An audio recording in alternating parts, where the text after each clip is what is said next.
Good afternoon, everybody. We'll be beginning in just a moment. We've just got one or two things left to fiddle about with, and then we'll be with you. If you're listening to the recorded version, of course, you won't hear that because I'll cut all that out, honest.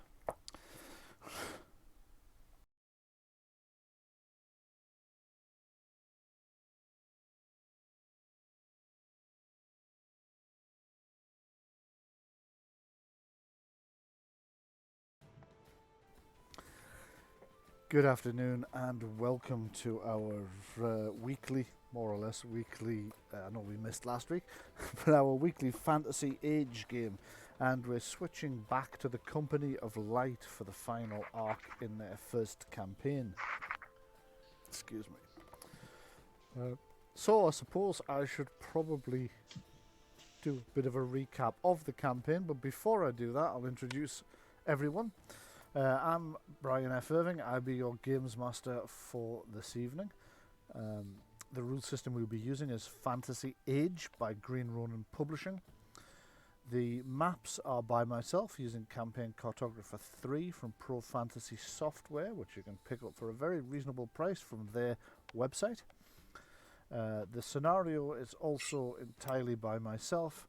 Music is primarily by Tabletop Audio with some work by Kevin MacLeod included, and one or two tracks by DH9 Radio's production unit.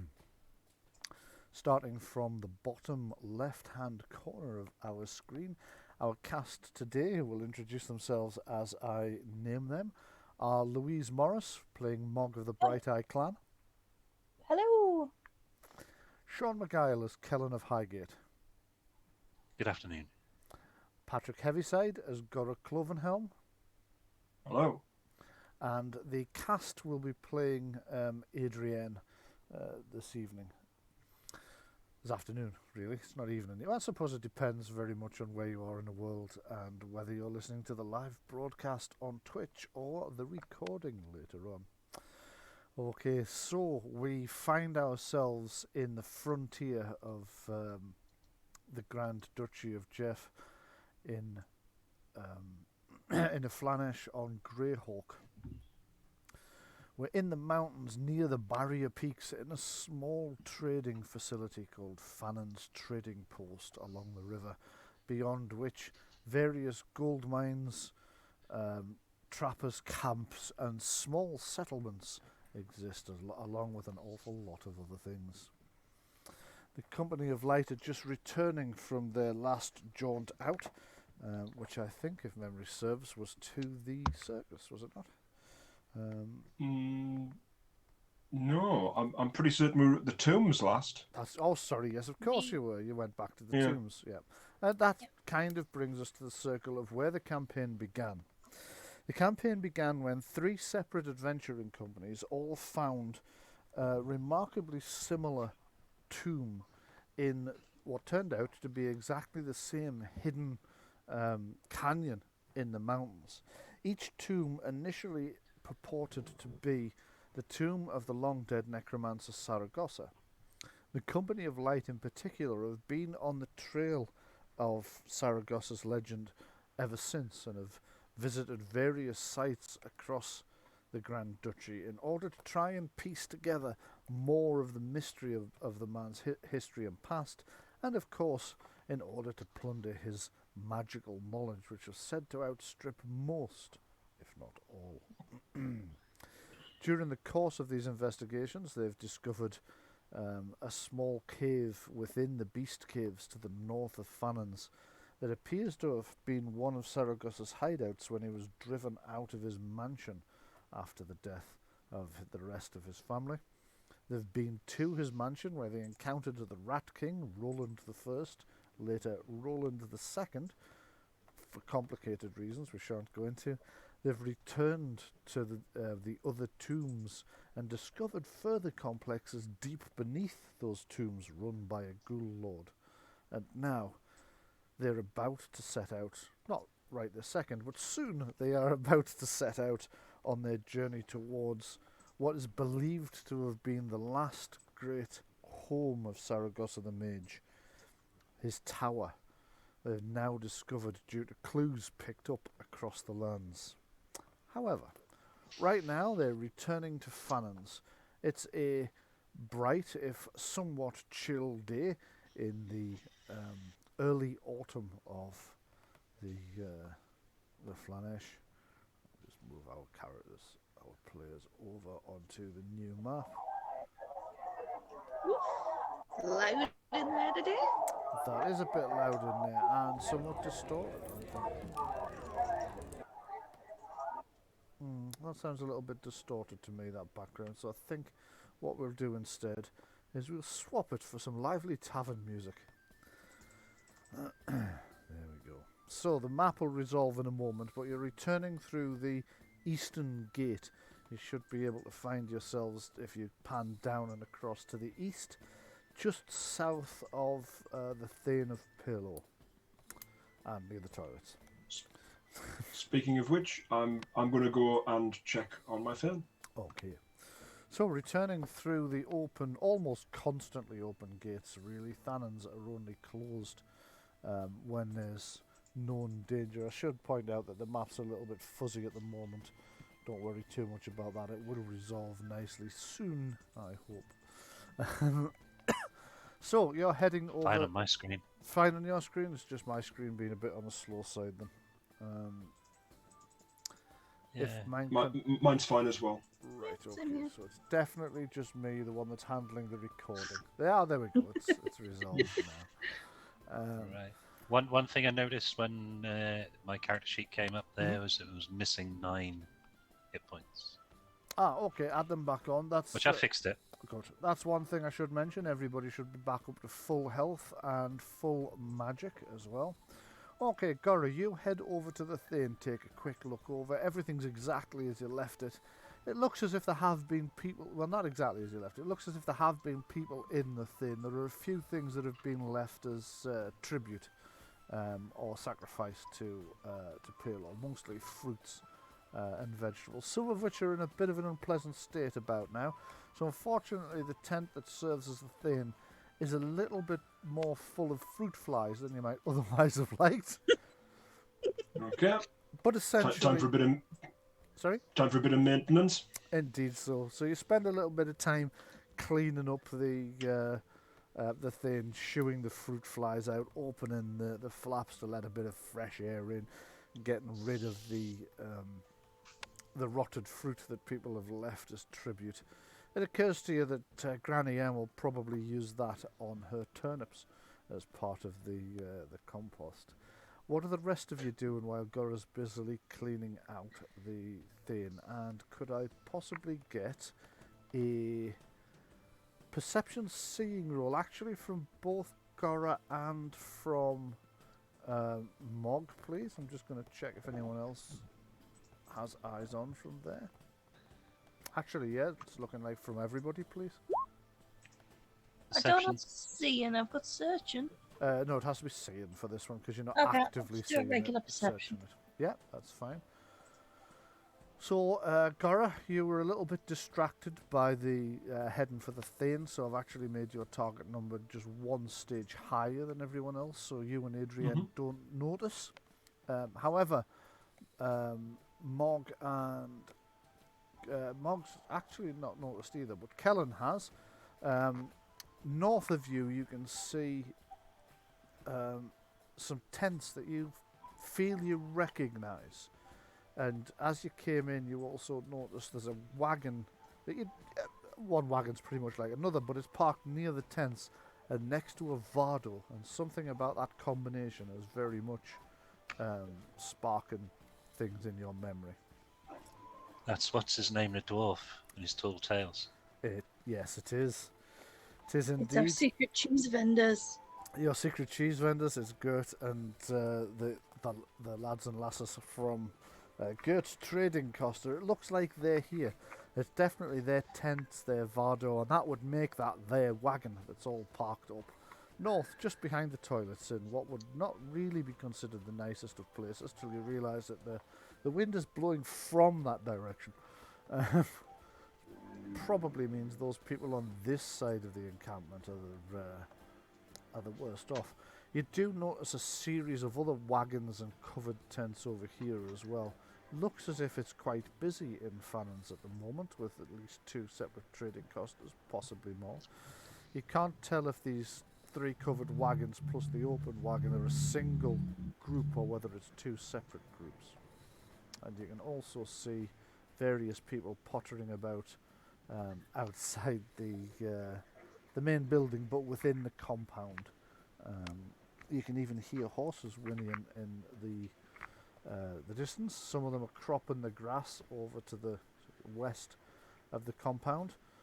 Some of them, from the distortion of the sound, you would think are probably actually in the stables. I couldn't think of the name of the stables there for a moment. It's a bit of a worry. I'm just going to pop my volume up a little bit. It just seems to be a touch on the low side. Whilst I'm Is doing this that, is this a ladder? let me pan back and take a look at what you're pinging. I'm just going to zoom in on you a little bit. Okay. Go ahead and ping it again. I am doing so. Okay, I'm obviously looking in completely the wrong place because I can't see a ping. I'm in the bottom right of the boundary wall. No, the yes, bottom that's right. a ladder. Yes, that's a ladder to one of the towers, one of the tower platforms. There should be one The in each corner. watchtowers. The watchtowers. Right. Okay. Just going to my advanced audio settings, crank this up a bit. I was redlining the other day, now I'm a touch on the quiet side. It's just, of course, it has just updated OBS today, so that might be part of it. Okay, testing 1, 2. That looks a little bit more healthy. Let's hope I'm right. Might just give it a little bit more volume. After all, with a voice like mine, you can't have it too loud, can you? Although that's not, of course, what Marie says. Right, okay, so what's everybody doing? Obviously, Gora's doing a spot of... Can you still call it housework when it's a temple? It's Pillow's house. Would not point. the scribe be also have gone with Gora? Yes, Do of we have course. do we have a token for the scribe? Yes, in the middle there, Sister Erin is... Oh, lovely. There you go. She'll I give you a do hand. not I do not have control of her.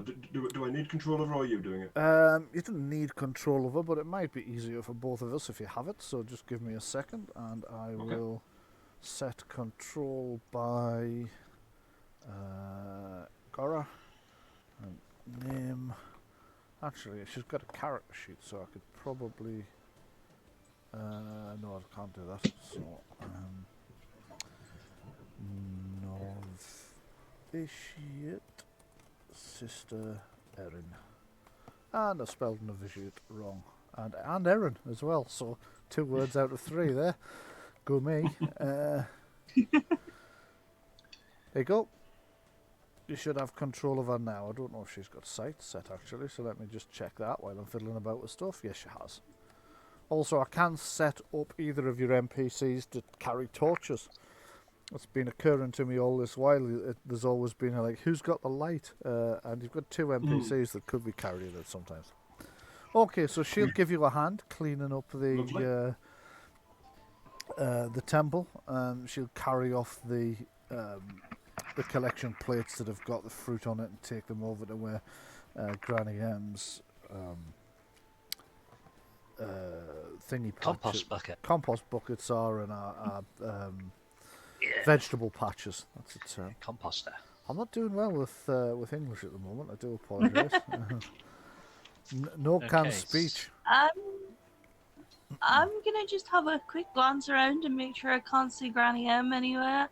And if I can't, then I'm gonna go do a cheese deal behind a caravan. Right, okay. Which particular caravan? What are these ones down here somewhere? Okay, one of the ones in the south. Yeah. Right, okay, so you can head over in that direction if you would like. These are people you don't recognise. You notice there's 2 groups of people sat outside. The one in the north is Gertz, but the ones in... Oh. Oops, Daisy, I've just gone completely the wrong direction, trying to zoom in, I've zoomed out.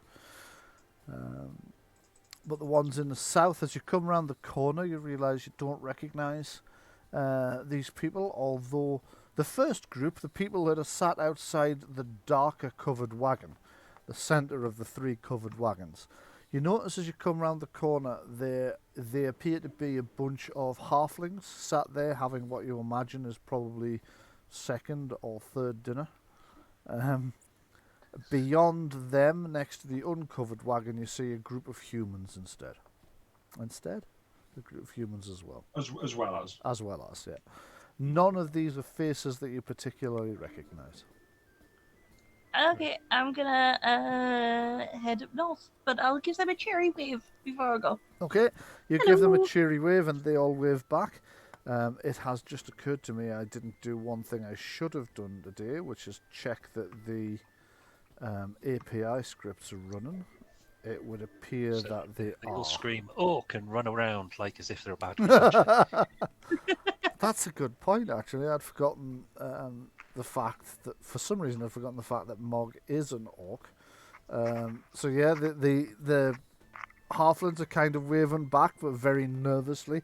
You see some of them are kind of reaching for swords over by the side. One of the humans kind of looks round because he's noticed that the halflings have all gone suddenly quiet. Looks round, he's kind of gazing about. He sees Mog. And although you don't recognise him, you hear him say to the goblins, "Ah, don't worry about that. That's just Mog of the Bright Eye Clan. She's well known round here. Ask her nicely. She might paint your picture." The halflings just look back at him like he's crazy. So honestly, Yeah. it's quite good. Right. So the rest of us, I don't know. I'm heading towards I would presume I'm currently on horseback. That's a very good point. I would presume you probably are. Yes. So I would be riding across towards the stable. I don't know who's driving. Well, obviously, what's his name? Bowden's going to be driving the wagon. Yes. Is your wagon's currently with the goblins being modified? Is it? Yes. Oh. Yeah. Oh, right. So we don't have that with us. Okay. You so don't we're have the just on wagon with you horseback at the then. moment. You're on horseback.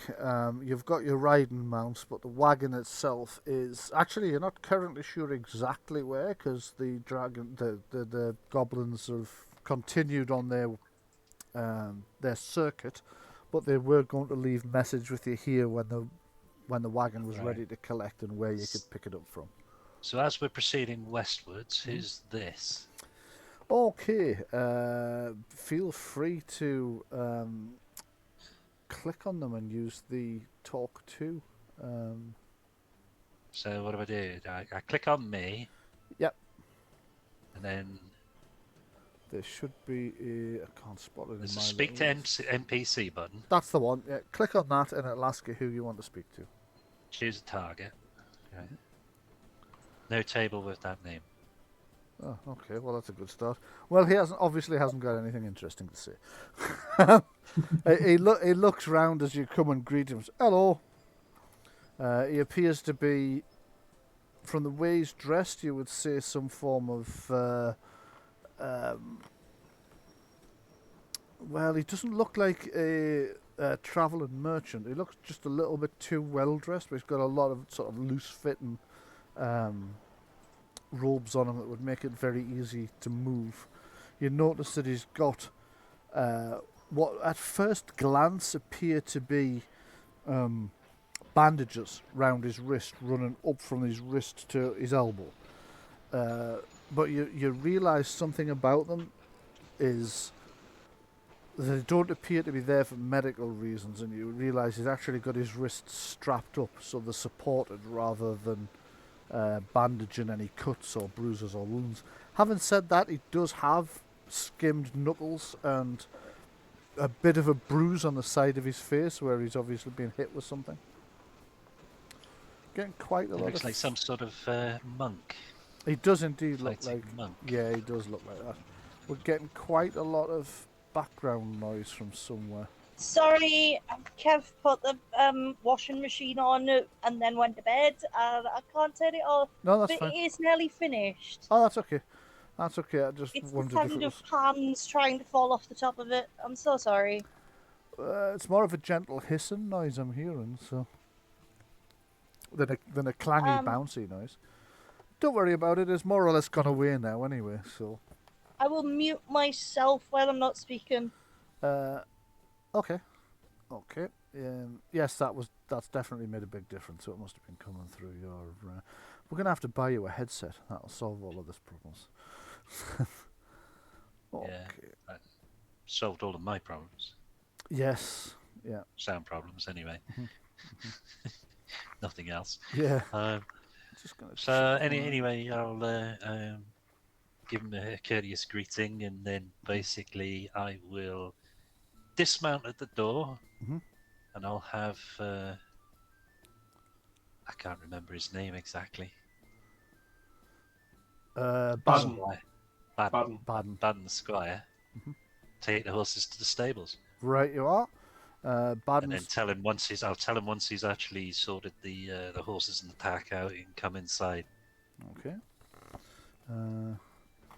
Baden Mala nameplate, and I'll give you control of them as well. There you go. So that's your squire. I presume Adrienne's also coming to the pub. Yes, she's to the inn, to the bar. She's coming to the bar. Yeah. So, of the two main doors, it's the second one that leads into the bar itself. The first one leads into the actual trading room. So, so it's kind of this one over here that you're aiming to get towards. Yeah. Okay, and I'm just going to check and make sure that all the dynamic lighting's worked properly. Yes, it has. So you should also have an open door option. When you get to the door, you should be able to open it just by clicking on that, and it should open any door within 1 meter of you. Notice I say should. Also, just because clock token says that you can't, don't believe a word it says. It lies. It sends that error message whether it's true or not. So let me just take a look. Right, so I've opened the door. Yeah. Now see in. Yes. Excellent. So inside you see that it's quite busy in here at the moment. Inja looks up from where she's lying by the fire as you walk in. Arf, arf, and then sort of leans down and scratches herself behind the ears. You also notice there is a woman and a dwarf, an elven woman and a dwarf in here with a large white raven sat on the table up there. Well, the raven's kind of hopping between the table and her shoulder and the dwarf's head and back onto the table. Jazzy comes over and puts some drinks down in front of the dwarf and the elf woman, and then puts some grain out for the raven. Just peck, peck, peck. Over here on this table, you walk through the door, and they're the first people you see. And as you see them, the dwarf, the stocky dwarf here, leaps to his feet and goes, "Callan! Hey!" It's definitely Bort or Gert as his real name. Bort, for some reason, being his nickname. You never did find out why. Next to him is the half-orc Tamley Grant, and opposite the two Redfern brothers turn round and go, "Ah, Callan, Adrienne, nice to see you again. How's things been?" Bort's like, come on in, I think it's your round."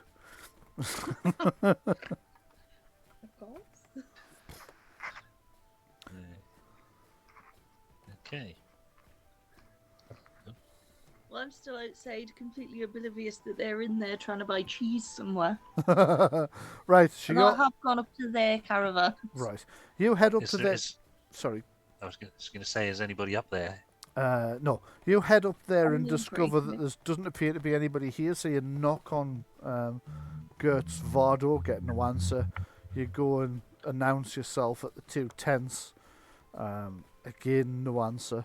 You notice, oddly enough, that the wagons are unloaded as well, so all the supplies are on the ground rather than in the wagon itself. So if they've unloaded, they're obviously intending to stay here a little while. It's fairly common for merchants to unload the wagons if they're going to stay on sort of mud on grass or mud ground, Yeah, so you, that you if don't want it to sink. that's right, yeah, you don't want it to sink, so you tend to unload everything.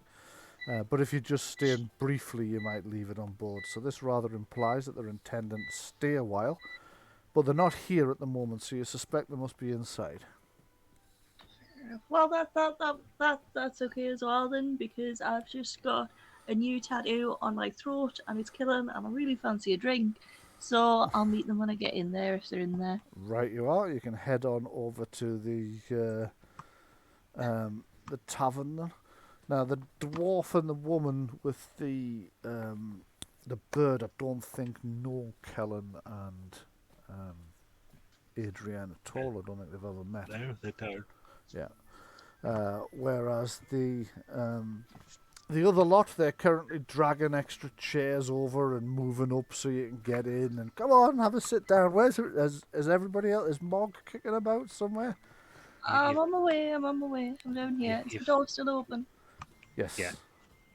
You've got 2 Tamley Gents there, mate. Have I really? One on the left, and one beside Bert. Yeah, Gert. I absolutely have, and that's not Tamley Gent. That's oh god, I've forgotten her name now. What's her name? The halfling. The halfling, yeah. Or she a gnome? She's a halfling, yeah. Exactly. It's something, isn't it? I forget her name.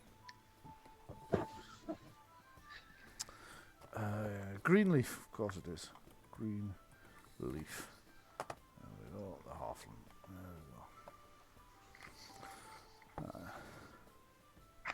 So there you go. You make the mistake of letting Gert get a word in edgeways about his tall stories. Now, here's a strange tale, he says, and no mistake. They say there's a tomb hidden in a valley nearby that 3 separate bands of adventurers claim to have found and investigated. Each one claims to have been the first to find it. Now, what do you think of that tall tale? How can it be tall if it was a dwarf telling it? Yeah, it appears he's completely oblivious to the fact that you're one of the groups of adventurers. You notice that behind the bar you've got Davil as well, and over here you've got Jazzy, who's now working the way over to this table. Ah, hello. It's been a while since you were here. Everything went well up at the tombs, I take it? I noticed there's no Gora. Is Gora okay? You haven't lost Gora, have you? Oh, Gora's at the Thane outside. Oh, that's a relief. I thought for a moment. No. Ah. Yeah, we can take Gora places, but we can't lose her. As you walk in, Louise, as Mog walks in, Yep. you glance in and realise that you know everybody in the room. One table is Gert, the dwarf that you travelled up from the south with, and his entire trading group. So you've got Gert, you've got Tamley Grant, the half-orc that you've got on so well with. You've got this halfling whose name still hasn't changed, even though I was under the impression I'd changed it earlier. I see why it didn't though, so let me just change it back to that. And then green leaf, boing, there we go. The Redfern brothers, all of whom are very pleased to see you as they walk in. However, they don't notice you as quickly because they're already talking to Kellen. The other table you'd notice as well is Bran, the dwarf engineer from that the Grand Duke had sent to as part of the team with Dahlia the White. You also notice Dahlia's sat at the table and she spots you the minute you walk in and leaps up excitedly. The white crow leaps into the air and starts flapping its wings and flying round excitedly in a circle. Caw! Caw! Dahlia's like, Mog! Mog, it's so good to see you. Sorry, go ahead. I sort of very sheepishly not expecting to walk into a room that's literally full of people that I know and nobody that I don't know, and I'm like, hi! Hello! The piano player in the corner stops playing.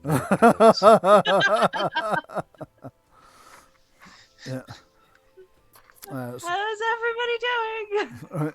Like by this point, the people at the other table have looked round because they've recognised the voice and say, "Hey, Mog's here as well. Come and join. Do you know these people as well? Oh, you didn't say that you knew these reprobates, the Company of Light." And Dahlia, who's actually struggling to get a word in edgeways, which has not been your experience of her in the past. It's like, I don't actually know. I'm just saying I don't actually know. No, I don't actually know most of them. I know Mog.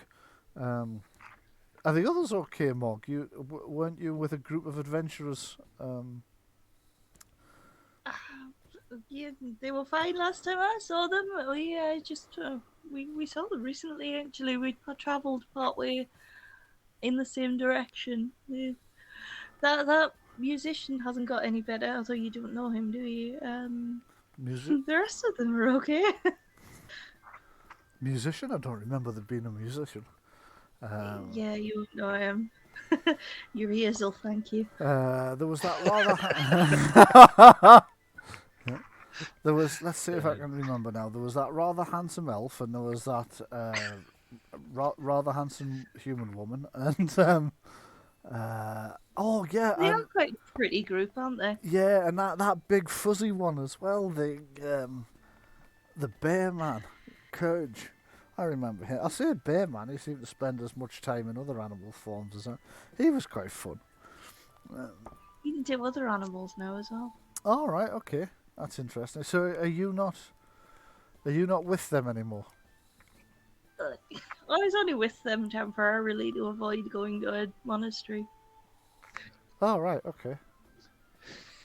Don't really do religion. Ah, okay. Don't really do religion. Says the half-orc whose party includes a priest of Palo. So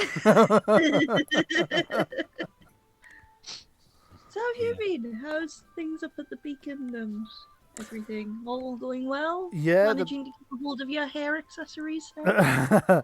Yes, everything's fine up at the beacons. That beacon. Thanks for asking. We've managed to restore most of them.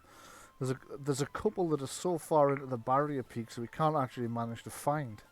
But that shouldn't matter too much. We've got the beacons up there lit, and we actually managed to send a message to one of the other beacons that somebody else seems to have gotten up and running, which is over west of here. Is that in a monastery? That's right, yes. One of the beacons is based at a monastery. We were able to communicate with that one. So we're now heading south and west to get the rest of the beacons up and running. Small world after all. That's where these guys were when I was up rescuing you. Oh, never. Ah, right, okay. Well, you're probably the reason that that beacon brought itself back online then. Was there a problem at the monastery? I've heard some rumours, but... Well, I pull up a chair and sit down and begin. Let me tell you the tale of the demon cult. By all means do. Jazzy, could we get a round of drinks here? My name's Dahlia the White, by the way. I don't know what your name is or what you're drinking, but just tell Jazzy and she'll bring one over. On me. Yeah, okay. Yeah. This is Kellen. Bear with me while I get to the thing. Right. No, the bear isn't here.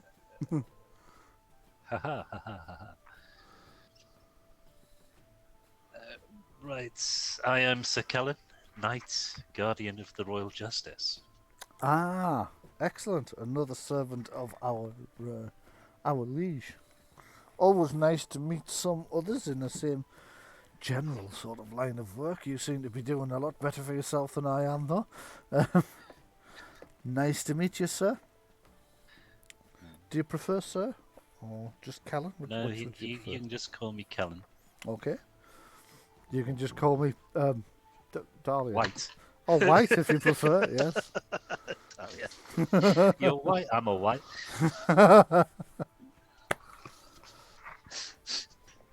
Meanwhile, Gert's looking round and says, "Now, where's that dwarven priestess who you used to travel with?" Just removing some fruit flies when we came in. Ah, right, over. I think that might be our Just fault, turning actually. the thing. All right, okay. We have something that might interest her, you see, as a thing. We found, you wouldn't believe the story about how we came across it, though. We had to wrest it from this, and you can hear, like, the rest of the group are all like, oh. They've clearly heard this story so many times now. And he starts to tell you this wild, complicated story about how they wrested this chest from some strange creature with multiple heads that attacked them. Exactly what it was doing carrying this chest doesn't become clear during the course of the story, which leads you to suspect there are some inaccuracies kicking about somewhere. But what he appears to be describing is some kind of chimera. He's describing this multiple-headed creature with the head of a boar and a ram and a dragon, and it breathed fire. It set the Vardo alight and burned it to the ground. Now, you know that's not true because you saw it on the way in. But you decide not to. You can see the others have all got their heads in their hands and they're shaking their heads, or some of them are just trying to attract Jezzy's attention or just talking amongst themselves. An actual chimera this time, or just, you know, a manticore that thinks it's special.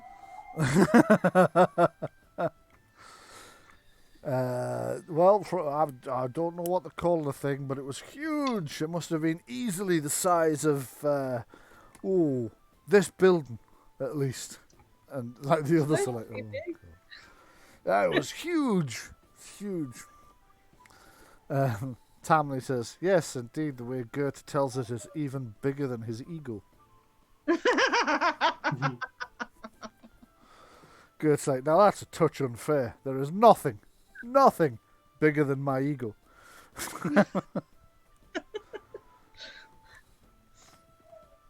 Well, I'm sure Gora will be interested in that. I can't imagine she'll be much longer. Okay. Is the Fern cleaned up now? Yeah, more or less. There's only a couple of minor things you could easily leave Novitiate sister Erin to deal with, but it's largely cleaned up, and she's already taken. Like, you cleaned the fruit off the plates for her, and she put them in a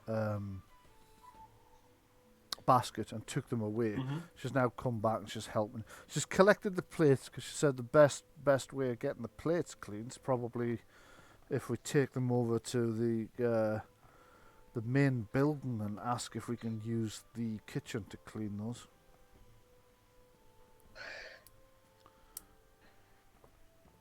So what would you like to do? Let's take those plates over to the kitchen via the inn. Right, you are. You head over there, then you can move yourselves over to the inn section, which, as I say, is the second of the major doors, which I'm pinging away here in a rather fetching purple sort of colour. As you come through the doors, you can hear, well, even before you come through the doors, you can hear a large amount of laughter and merriment going on inside. And as you come through, you also actually make a perception hearing sound. Okay. Somebody's thirsty. Somebody is thirsty, huh?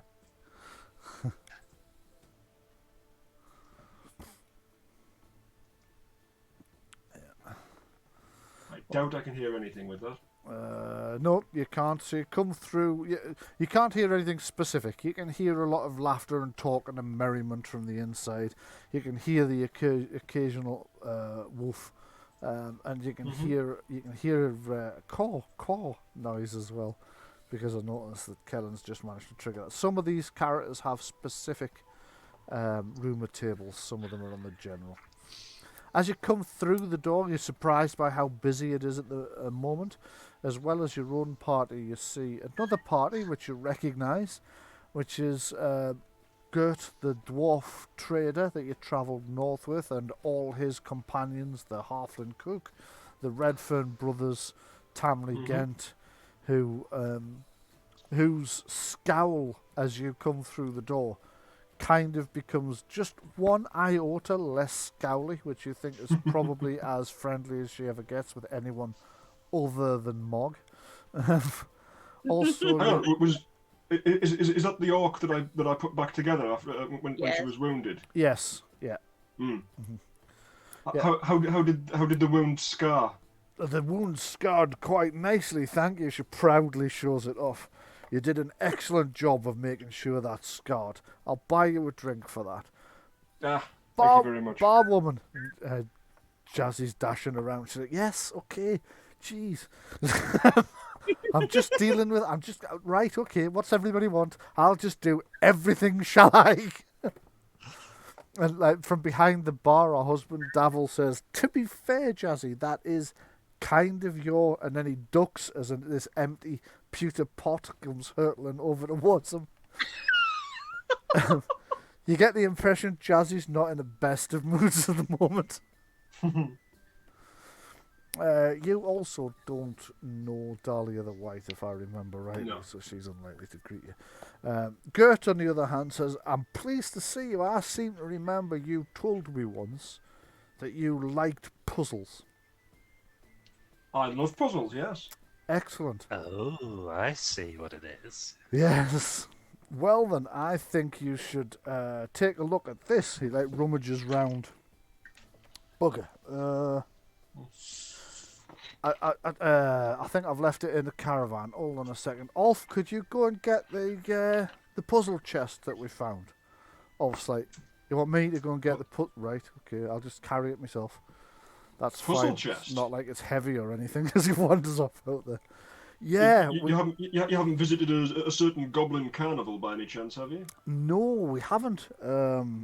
We missed it this time round, which is a shame. I love the Goblin Carnival. I told you last time we saw you, actually. I was hoping to catch the carnival, and I just managed to miss it this time round, just with one thing and another.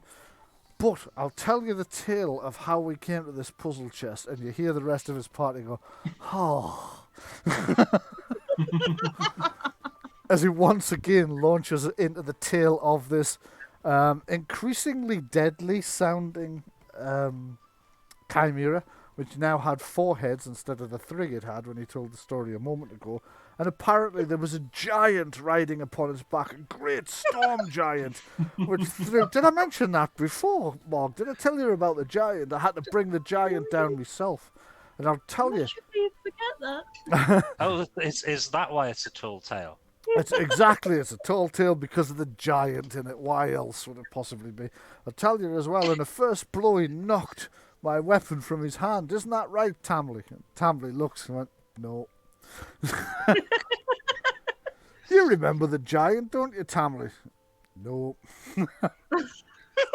Knocked your weapon from your hand, so you had to fight him barehanded? Barehanded, exactly. Barehanded. And do you have any idea how difficult it is to harm a giant when you're a dwarf, when barehanded? I didn't have much reach. But anyway, I had a brain. And Tamley's like, had been the operative term, yes. Ignoring everyone else around. It's like, this is because our people are made of sterner stuff. Exactly. So this giant, you see, foolish giant, wearing only a loincloth.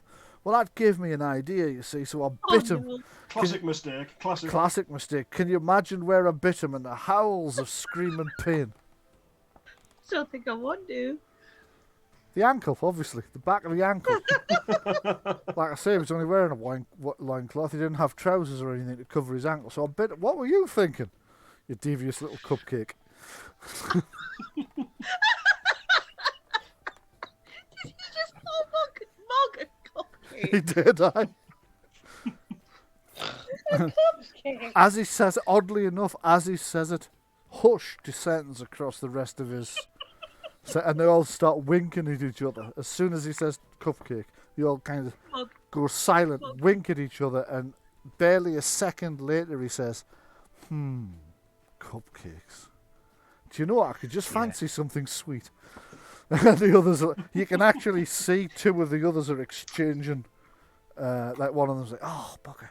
And the other one exchanges a couple of coins with them. And you realise they've actually had a bet on about how long it would be before... They're running a book.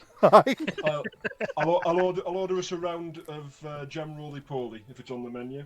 It is, absolutely it is. It's almost constantly. With custard. With custard. bursts out laughing at being called a cupcake. When Davil shouts through, however many jam roly-polies with custard, please, Granny M. Granny M shuffles out of the back and says, "Excellent, excellent. We have 2 options. We have your normal milk and cream custard, or we have a new type of custard that we've developed, which is extremely popular." And Davil's like behind her, shaking his head and making sort of cutthroat noise sounds with both hands. And she goes, because basically, essentially, dairy products are dairy products, aren't they? And I had a lot of cheese lying around. So we also have the option of cheese custard. Would you like it in cheese custard? Well, I've heard of cheesecake, but never cheese custard. Oh, cheesecake. What a brilliant idea. everybody's like going, no, you didn't just say that. Yeah, exactly. Glaze the Cora. You can see Dahlia the White turns and says, "Excuse me, but isn't cheese custard just cheese sauce?" And Depends on the amount of sugar you would add. Exactly. Granny says, "See, you're not as clever as you think, are you, you elves?" And then storms off back into her room. And Dahlia's like, I think I might have upset grandmother there. Davil's like, don't worry, she'd have upset you if you'd had the cheese custard. Or should have at least upset your tummies if you'd had the cheese custard. Or indeed, he looks round, makes sure nobody's listening. Or indeed the custard. Or indeed the cheese. The custard's okay, actually. The custard's quite nice. But don't touch the cheese. It's like, yeah, we already know, don't worry about it. This is not our first rodeo. Not our first cheese festival. Not our first cheese festival, yes. Quite. Okay. Fromage mort. Okay, so Ulf has returned at this point with the... they're calling it a chest, but to your mind it's a touch small to be a chest as such. You would more think of it as a casket. It doesn't half remind you of the one that you saw at the Goblin Yes. Carnival. Very much the same design. Very much the same basic concept as well. But this one's heavier. He hands it to you. It's heavier and something inside clanks when you move it. Okay. Oh. There you go. You should all be seeing the puzzle chest now. Okay, well, A bottle of future and a bottle of past are held in a kiss that holds both of them fast. When one of them takes, then the other one gives, and they trade places as long as each lives.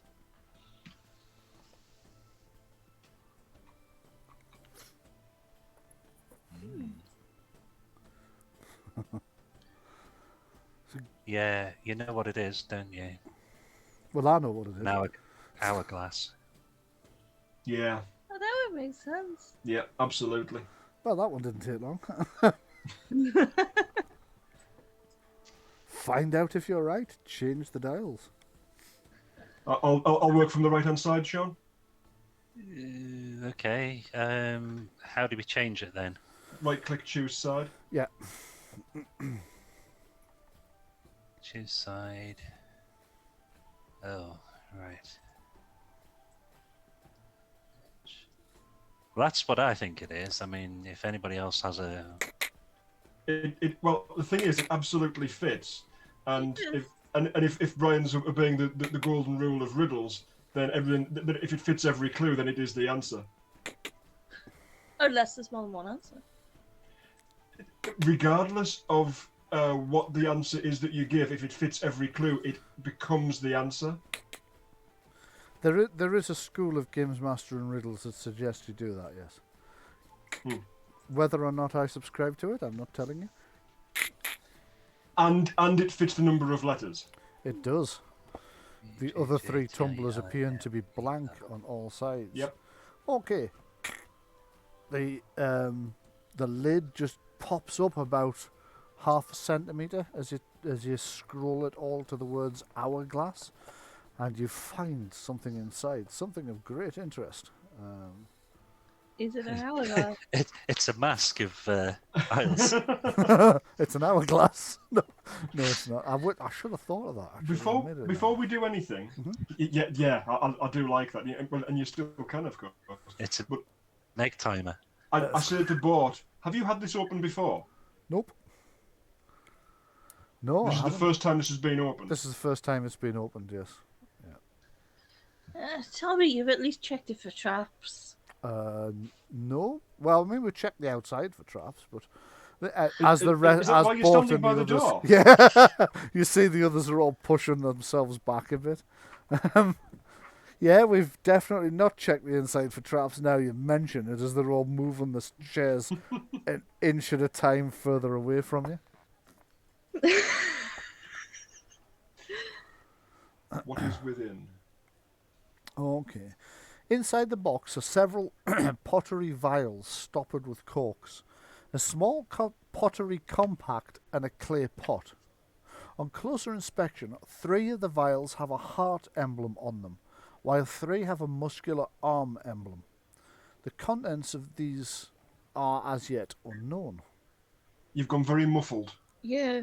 It's Have I? hard to tell what you first said. Yeah. Okay, I'll start. Am I sounding better now? Yes. Yeah. Yeah. Okay, that seemed to be because I leaned over. I mustn't have been getting enough air in my lungs. Okay, I'll start again. Inside the box are several pottery vials stoppered with corks, a small pottery compact, and a clay pot. On closer inspection, 3 of the vials have a heart emblem on the side, and the other 3 have a muscular arm emblem, sort of a flexed arm. Potions of strength, potions of healing. You would suspect so, yeah. And the compact? No idea what the compact does. But by a compact, you mean like a sort of clamshell design Yeah, that make is up compact. hinged? Yeah. Right. Also, there's Morg, a brass Morg- plaque inside the lid. Okay. What, does the plaque say anything? It does. What languages can you read? Common and dwarven, or sorry, you said previously there wasn't such a thing as common. But Yeah, it it's was Flanish. Flaness. Yeah. Flaness. Right, so Flaness and dwarven then. Okay, so you can make it out, but it's clearly not in the dialect of Flanish that's used in this part of the world. It's a more southerly dialect, so it's a little bit. It takes you a little moment, but you can read it. It reads War Chest. Then in smaller lettering, Zain Malak, 13 Street Stars, Street of Stars, sorry, Dalstrand, County of Sunday. Isn't Is he there a someone in date? One Direction? There's not a date, no. Sorry, yes, that is him from One Direction.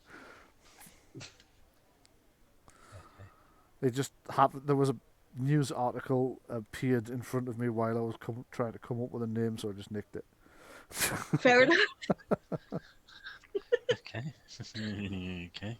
There are no twigs in the box either. No twigs in the box, no. I'll pass the box. I'll take everything out. Pass the box itself to Morg. Can you check this for hidden compartments? Sure thing, but that looks like an address. It is an address. Sorry? Yeah. Oh, Are you sure? as in these are somebody's belongings. Yeah. I mean, As, I'll check it over, but as opposed to just the maker of the box. it could be. I don't know. It could easily That's be. what I was thinking. Yeah, Yeah. Because it doesn't say property of. No, No. Yeah, true. It's an advert, surely. it is an advert. Yeah. It's like just like an artisan. Can we sort of like see whether or not we have any knowledge of this said person, or does anybody have any knowledge of this said person as being a particular vendor of such things? Okay, is anybody from Sunday? I don't think you are you? Okay. I'm from Monday or Tuesday. Okay, so that's quite a distance from here. However, there is a possibility that those of you familiar with the arcane arts might have a bit of an idea. So give me an intelligence arcane law test. We also have travelling merchants and Dahlia the White within the room. That's a very good True. point. Yeah, okay. And You Bran could, the Dwarf, so some of them may know something, and even the barman might know something. as you ask the names, Dahlia's ears prick up and she says, Zane. I know Zane. I haven't seen Zane in about, 60 years. At which point some of the heads in the room swivel towards her, like 60 years, because she looks to be in her 20s. She just shrugs and says, Hi, elf. No, I'm human. Hello. Hello. She says, Hi, elf, and then she says, also, very easy paper round. But yes, I know Zane. He is a alchemist. Lives in Sunday, Dalstrand, I think, if I remember rightly. I think what you might have there, looking at it, is one of his war chests, in which case it'll contain potions of healing, the potions of might. He usually puts some other things in there as well. One of the common things is a clay pot with a restorative balm in. Well, we've got that thing is then. Restorative balm. What does that do? Restorative balm is you apply it as an active action. It immediately restores 66 plus Constitution in lost health points. A single 66. 6d6. Oh, I was going to Yeah, say. that's what I was like. Whoa! Wow, it's a miracle. I mean, even Miracle rub. 6d6 is not bad. Yeah. You can, however, that's if you use the entire pot. You can, however, break it down into smaller usages of 1d6 per minor application, and then Oh, you would she's heard us bomb. yeah, that's right. Yeah, we've had balms before. Yeah. Regarding the compact, Mog, do you still have that one I got from the manor? I do. Compare and contrast. Okay. Well, the one from the manor is definitely filled with some sort of magical. Oh, indeed. But it could be used the same. Exactly. It could be that same kind of makeup in this one. Yeah. This one looks slightly different. Let's see now. Could it have been made by the same person though? From the sort of chemical composition, you would say that, and indeed from the artisanship of the compact itself, you're absolutely positive it's been made by the same person. Oh, Ah, However, interesting. the makeup inside is different. This one's a different colour. This one's a kind of odd yellowy green colour that you wouldn't. It's not green enough to be camouflage. Oh, okay. So you can't. It's more sort of a pustulant colour almost. is it for covering diseases or something? You're Undead not sure? disguise. You're not sure. You could try an arcane law test to see if you can figure it out. I did roll one earlier on when you did. asked, but there was no response to it, so... Right, okay, let me just go back. Is that the 9 that you got there? No, it's the 17. 17. With 5 points of stuns. Oh, absolutely, you know what it is then. You think to yourself, well, there are various kinds of magical makeup in the world, but you've got a suspicion, so you dip your finger in and rub it slightly, and Gert looks over and says, don't forget this still does actually belong to me, although we could probably come to some kind of arrangement if you were interested. And you're like, I'm just testing something, Gert, to see what it's worth. So you just get enough on your finger, Yes. and then rub it on your wrist, just out of habit, really, and then think, I could have done this with it just on my finger, but never mind. Taking taking a dagger, you just gently prick the area that you've rubbed the makeup on. It doesn't penetrate the makeup. Oh, it's armour. Yeah. Whoa. It is. Right, I want to evaluate what this war chest and its contents are worth. Okay. difficult. Do you want to do this in front of the people that you want to try and buy it off? This doesn't seem very gore. Well, he's not gonna like blurt it out. I don't think. He's another dwarf. Yeah, that's true. Yeah. Also, you're probably not going to blurt it out. No. I mean, appraisal evaluation is just me looking at it. Yes. 2 silver. Yeah. No, it's probably worth considerably more than that. You're probably looking No, at. no, that's what's being blurted out. No, This is worth 2 silver. silver. It's not worth anything good. It's just 2 silver. You would say probably add 2 zeros into that. Bloody hell. Wow. Okay. So 002. 2 silver. Nice try. Yeah, you reckon about 200 silver, because what you have here is a pottery compact full of armor makeup, which adds +1 armor rating when it's applied. It lasts until it's washed off, or until you sweat it off, which is usually the length of a single extended battle encounter. Although with careful preservation, you might get away with keeping it for a bit longer. There are also, you reckon, I don't seem to have made a note of this in my notes, so I'll make it the same number of applications as the clay pot, shall I? 6 applications. Right. So you could use it 6 times before you ran out, you reckon.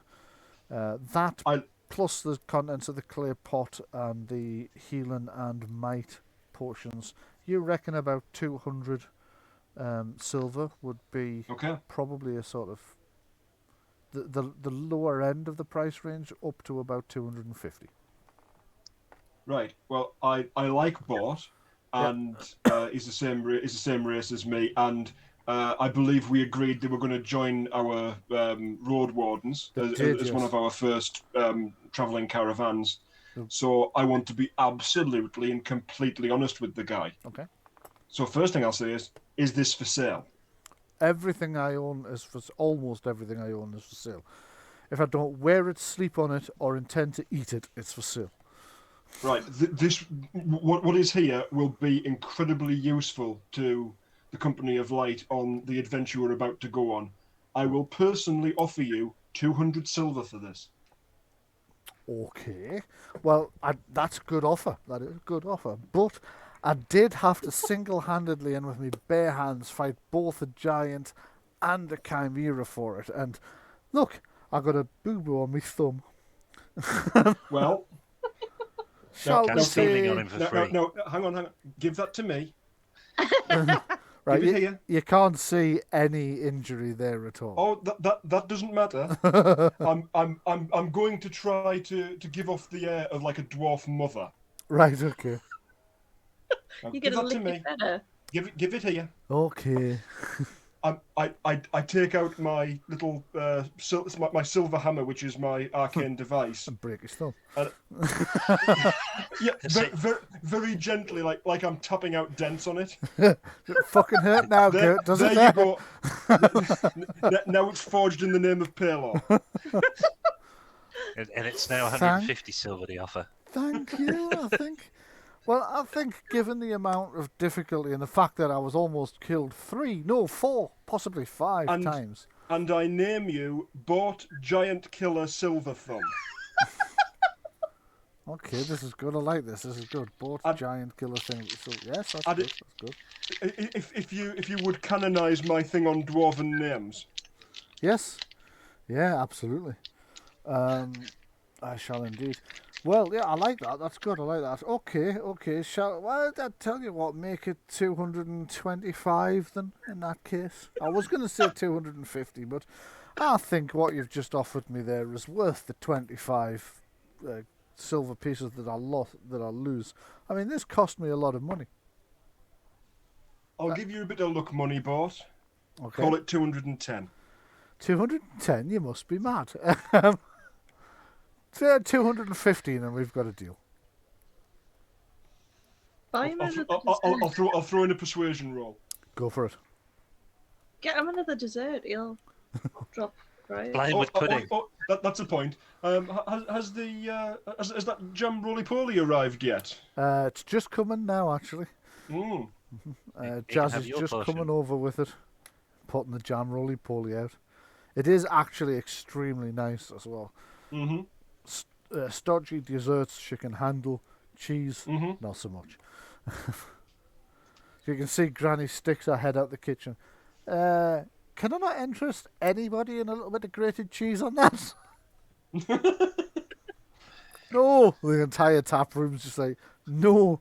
You see Fannon sticks his head through the other door into the trading room and says, Granny, nobody wants cheese, which is quite a savoury food, with their sweet food.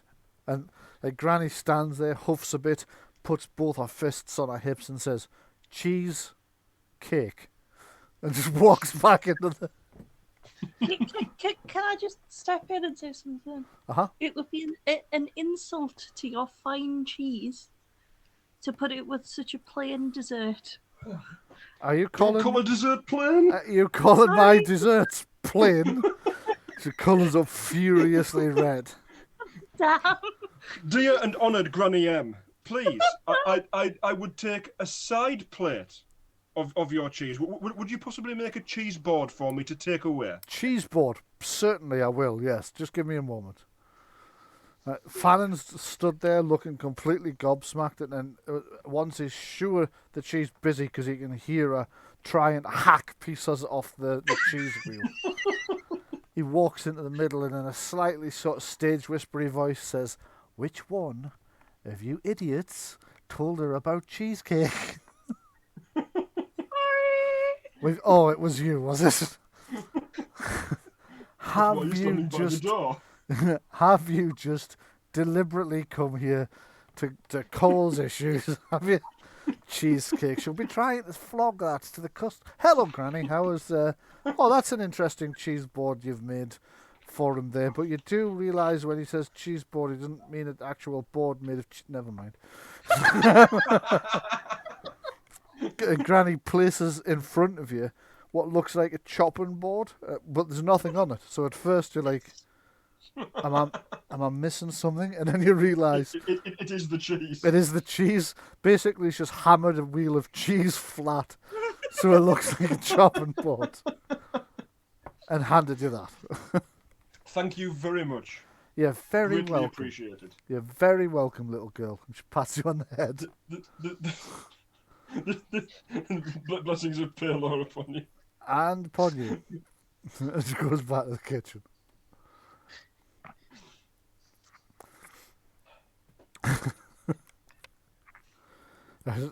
This sort of silence descends over the thing as all eyes turn to you and then watch you to see if you're going to eat your cheese board. Oh no, I put that into my pack. I did say it was for later.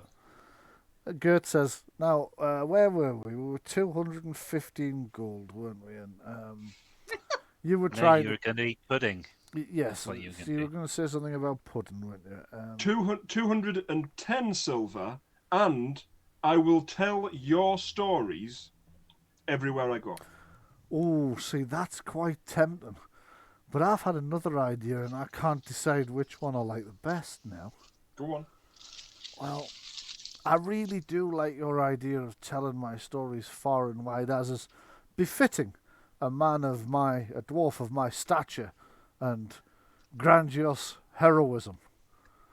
You can see, like, Tanley Grant, who's just taken a sip of beer, just sprays it across. Spits it out all over Ulf. Ulf, who was expecting it, ducked just in time. Gert kind of glares at her and says, as I was saying, a dwarf of my heroic stature. I'll be all right in a minute, Bortu. I'm just going to be... and so she dashes outside, and as soon as the door's closed, you can hear...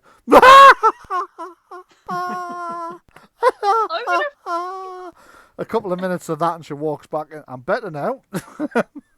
I just got tug her off to one side as she comes back in Mhm. and whisper, "So what actually did happen? He bought it. You've got to tell me sometime." He bought it. Thought so. Yeah. For considerably less than he's trying to sell it for. Yeah. To be fair, he got a good deal. You know what he's like. He got a good deal, but Okay. actually, what he's asking is still a good deal. Yeah. It's a profit for him, but then that's the line of work he's in. I'll argue with Bort, that. who's now got this kind of cheeky grin on his face, and you like Gora has got this weird sinking feeling in the pit of her stomach. Oh no. That's not the cheese. Before he can speak, Mhm. I'll reach out, take his hand, and say 210, and the 5 goes into the collection plate. I tell you what, 200, Blessings of Palor upon you. 210, 5 goes into the collection plate, and you eat your cheese board. Constitution test. It is. That's exactly what I was going to ask for. You don't have to eat the whole thing. Just about, and he holds his hands in I'm a not sort going of to be V able shape. to. No, I wouldn't expect anyone to do that, but he holds his hands in a V shape. About that much should do. You take a look, and it's like that's still a significant amount of Granny M's cheese. What he has to do, however, is to hold his hands out, right, waiting for Palor's blessing, in a kind of, a gesture of supplication towards this priest who's, taking this, is taking one for the team. He has to stand there with his hands out, Okay. waiting for Palor's blessing. So if you hurl on him. That's right. I thought that's where this was going. This is getting out of hand. It's about to get into hand. Yes. I rolled an 8, Brian. You've rolled an 8, okay. Okay, you start choking down the cheese, and you're like, you can act. The rest of you can see that by the time Gora's managed to choke down that much of Granny M's repugnant tasting cheese, Gora's actually looking quite green, but is managing to hold it down. Isn't actually being sick. Although it's struggling not to be. Oh, don't worry, it's going to come out the other end later. So Gert's like, yeah, okay, fair comment. There you go. There's your chest. I think for that, we'll call it 2.5, and you can put 10 in the collection plate. Good man, giant killer. Thank you. I am indeed. Do you know it's not the first giant I've killed? Did I ever tell you about the other story? Oh, God.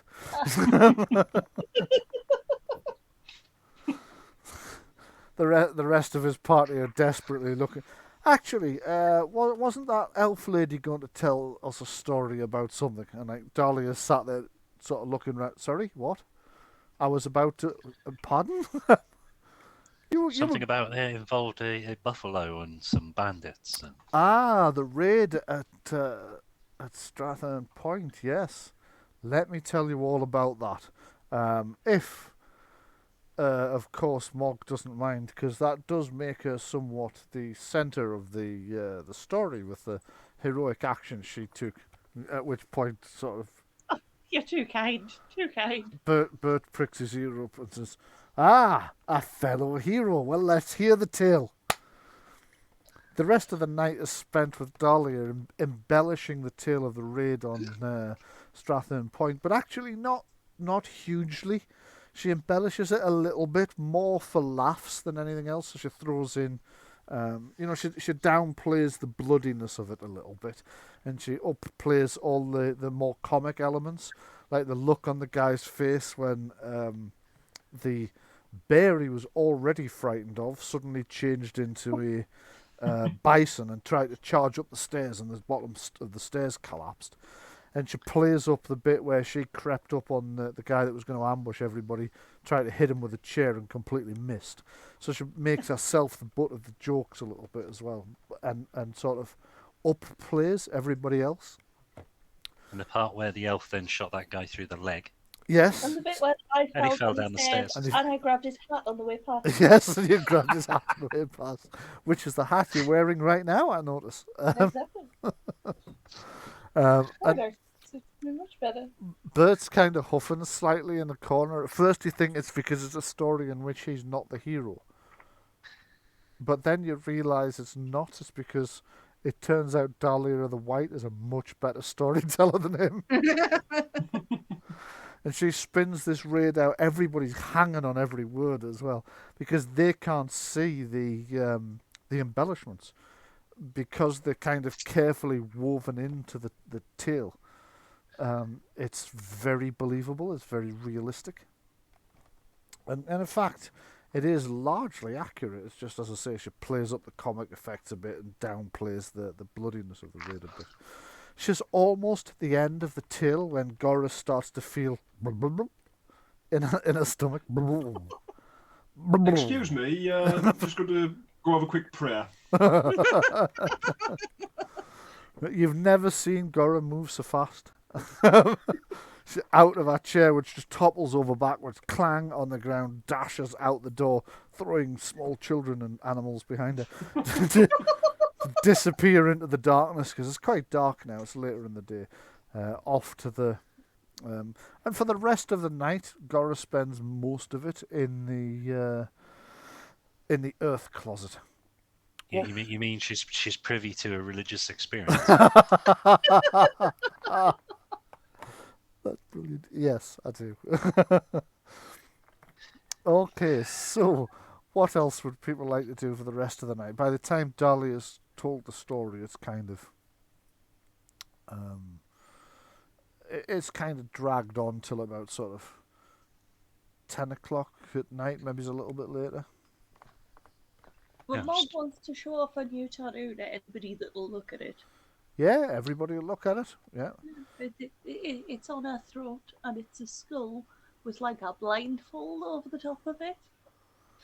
Right. And it's a magical tattoo. Tamley's What is looking at it, and she pokes it. There's Ow! Yeah. It's fresh! oh, sorry. What does it do? Yeah, I was going to say that's a magical tattoo, isn't it? I can tell. It is. What's this one do? That looks quite good. That. It gives me a buff against the undead. Because I'm sick of them, they should stay dead. Indeed, they should. Yeah, everybody in the room nods. And Dahlia says, I know a joke about that, and proceeds to tell like 20 minutes worth of just undead jokes. I don't know any myself, so you'll just have to make them up in your head. Well, it's like the business of selling glass coffins for funerals. Yeah. Remains to be seen. Oh, That's a good idea. Oh, dear me. I'm going to show... why didn't the Sorry, go why ahead. why didn't the skeleton go to the ball? Because it had nobody to go with. Oh, dear. The necromancer went down to the family mausoleum because he wanted to raise a family. Oh. Yep. Oh, So Yeah. we'll assume that Dahlia cracks all these jokes because she's got like an endless supply of jokes on most subjects. Okay, the war chest should have popped up for you all now. Yeah. However, I noticed Doesn't that tell me what's in it. the important bits with the contents and the magical effects aren't showing in the players section. So give me a second to copy them across. I'm just checking for anything you shouldn't know. Is nothing. Gora completely out of action now for the foreseeable future, or do I get to come back? You can come back about sort of... Yeah, you can come back in I was going to say in spurts, but I think fits and starts might be a bit better. That's awful. Turn of phrase. Back Thank for a minute, goodness. out for 10. Back for a minute, out for 10. Yeah, pretty much, yeah. At one point, Granny's so concerned about you, she hobbles over and says, "Oh, has something upset your tummy?" I think just the excitement of being an adventurer, Granny. Ah, that must be it. It must be quite an exciting life. It really is. Yeah, Baden and the scribe are the wrong way round. Do you mean the face in the wrong way round, or? No, they're the wrong characters. All right, Wrong, okay. wrong tokens. The labels are on the incorrect tokens, you mean? Okay, I'll zoom in and fix that in a minute. Okay, that war chest should now be showing all the magical effects. Yep. Excellent. Right. Good. And I will. I'm going to come back and I'm going to divvy this up among the group. Let's see. Right. The healing stuff, I'm going to give those to Mog. Okay. Because you're always like the frontline target. You're the tastiest in the group. Be healed. If I'm not present, you're going to survive.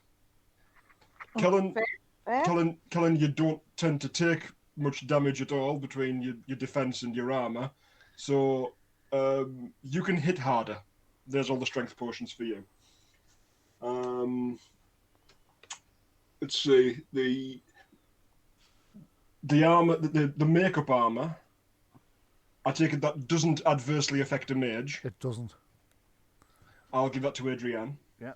Okay. And I will hang on to the restorative balm to use to supplement my healing in the event anybody goes down. Okay. Okay, I'm actually struggling to find the Vidget's sister. There she is. There we go. So I'll just do that. Now I'm going to make sure that their character sheets are Company of Light, Bad and Mara. Just make sure that his character is available. What was it you gave to Adrian to update her sheet? I'm giving her the compact of makeup armor. Right, cool. Because you've both got some description of armor. I've got magical armor that I can cast. Adrian doesn't have any armor. Yeah. Fair split? Yeah, that seems reasonable.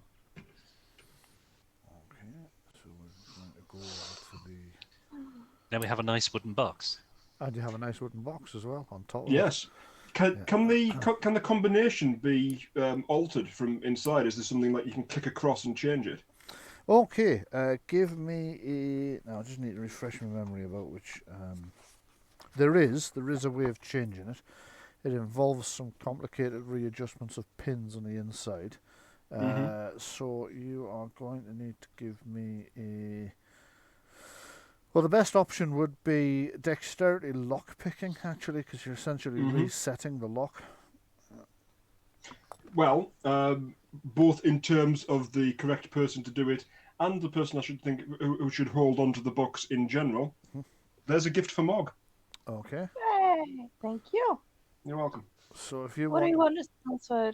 Yeah. Something appropriate to our endeavour. I think that's too many ladders. You can make an acronym out of it. Fair enough. Mog's stuff. Enemy's teeth. Or ears. Teeth and ears.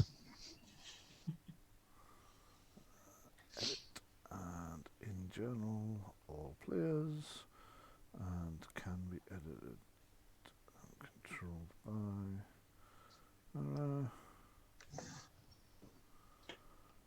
Although it must be said that there's an engraved riddle on the box. Yes, there is. It's now. Yeah, if we completely change it to something that isn't the answer to that riddle, that'll really keep people out. What a jerk. Yeah. You do realise now you've given me this idea at some point. You're going to encounter one where the riddle's no longer relevant at all. Yeah. Nothing to do with what's on the box. That absolutely makes sense, though, yeah. Kind of funny. That's kind of funny we say not trying to hack into a box with the wrong password. Right. And we know fine well that we shouldn't go smashing into boxes. Yes. Yeah. If you'd smashed into that one, there's a good chance you'd have broken some of the potion bottles inside. Yeah. It wasn't just that I was thinking of, though. It was that one that was specifically rigged to have glass vials of poison inside. That's right, yes. Thank if you. It was smashed open, yeah. Yeah, thank you to Grimtooth's Traps for that idea. Mm-hmm. One of the more usable traps in Grimtooth, because some of them are a little off the wall, but nonetheless, it's very much worth picking up. Don't touch the walls. Don't touch the walls, yes. Okay, as the night goes on, you get into other forms of conversation with people as well. Some people start to drift off to rest. Greenleaf's one of the first that heads off back to their camp to rest. She's not very much of a people person. You remember that from the last time.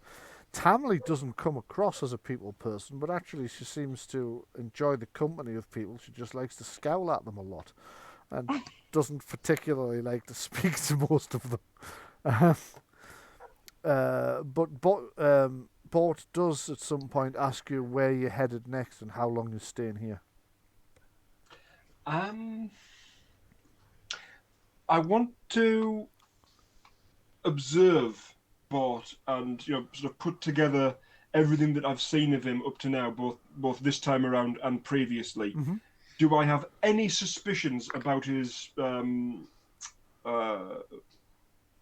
where his loyalties lie? Okay. I feel I should probably ask for a dice roll of some description here. Yeah, totally. So let me have a communications. Putting in money, I would say. Yeah, putting in money essentially. Yeah. Would it be communications now? Perception, empathy, I would have thought. Perception, empathy sounds like a good option, doesn't it? Yeah. You go with perception, empathy, and I may or may not be rolling a whispered dice behind your back here. Yeah, totally.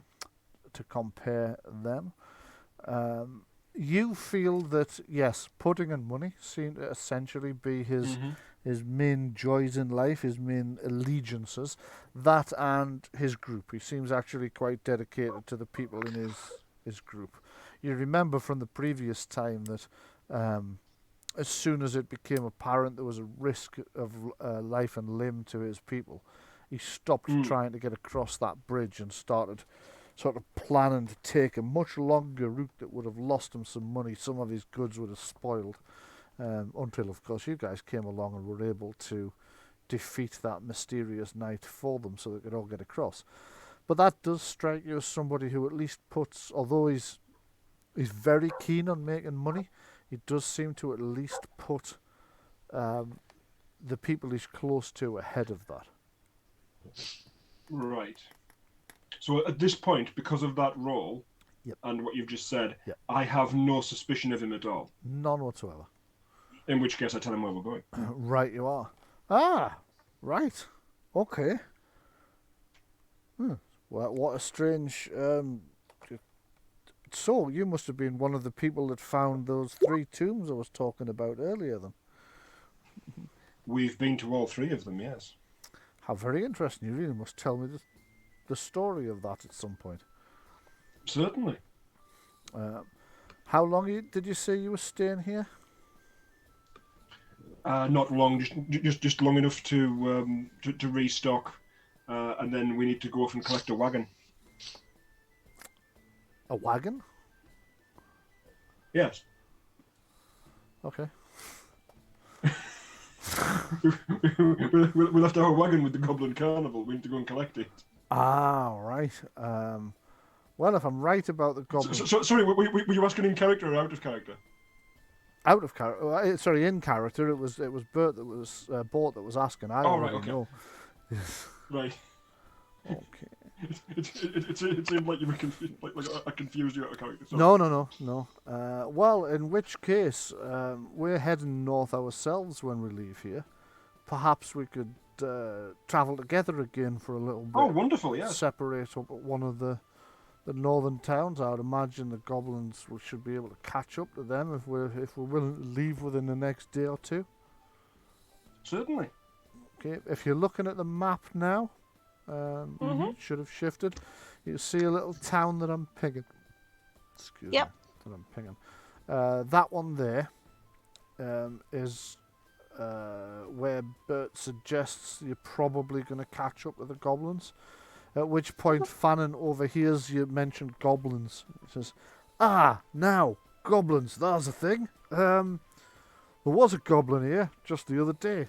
Little sort of blue guy with a big pointy nose and big ears.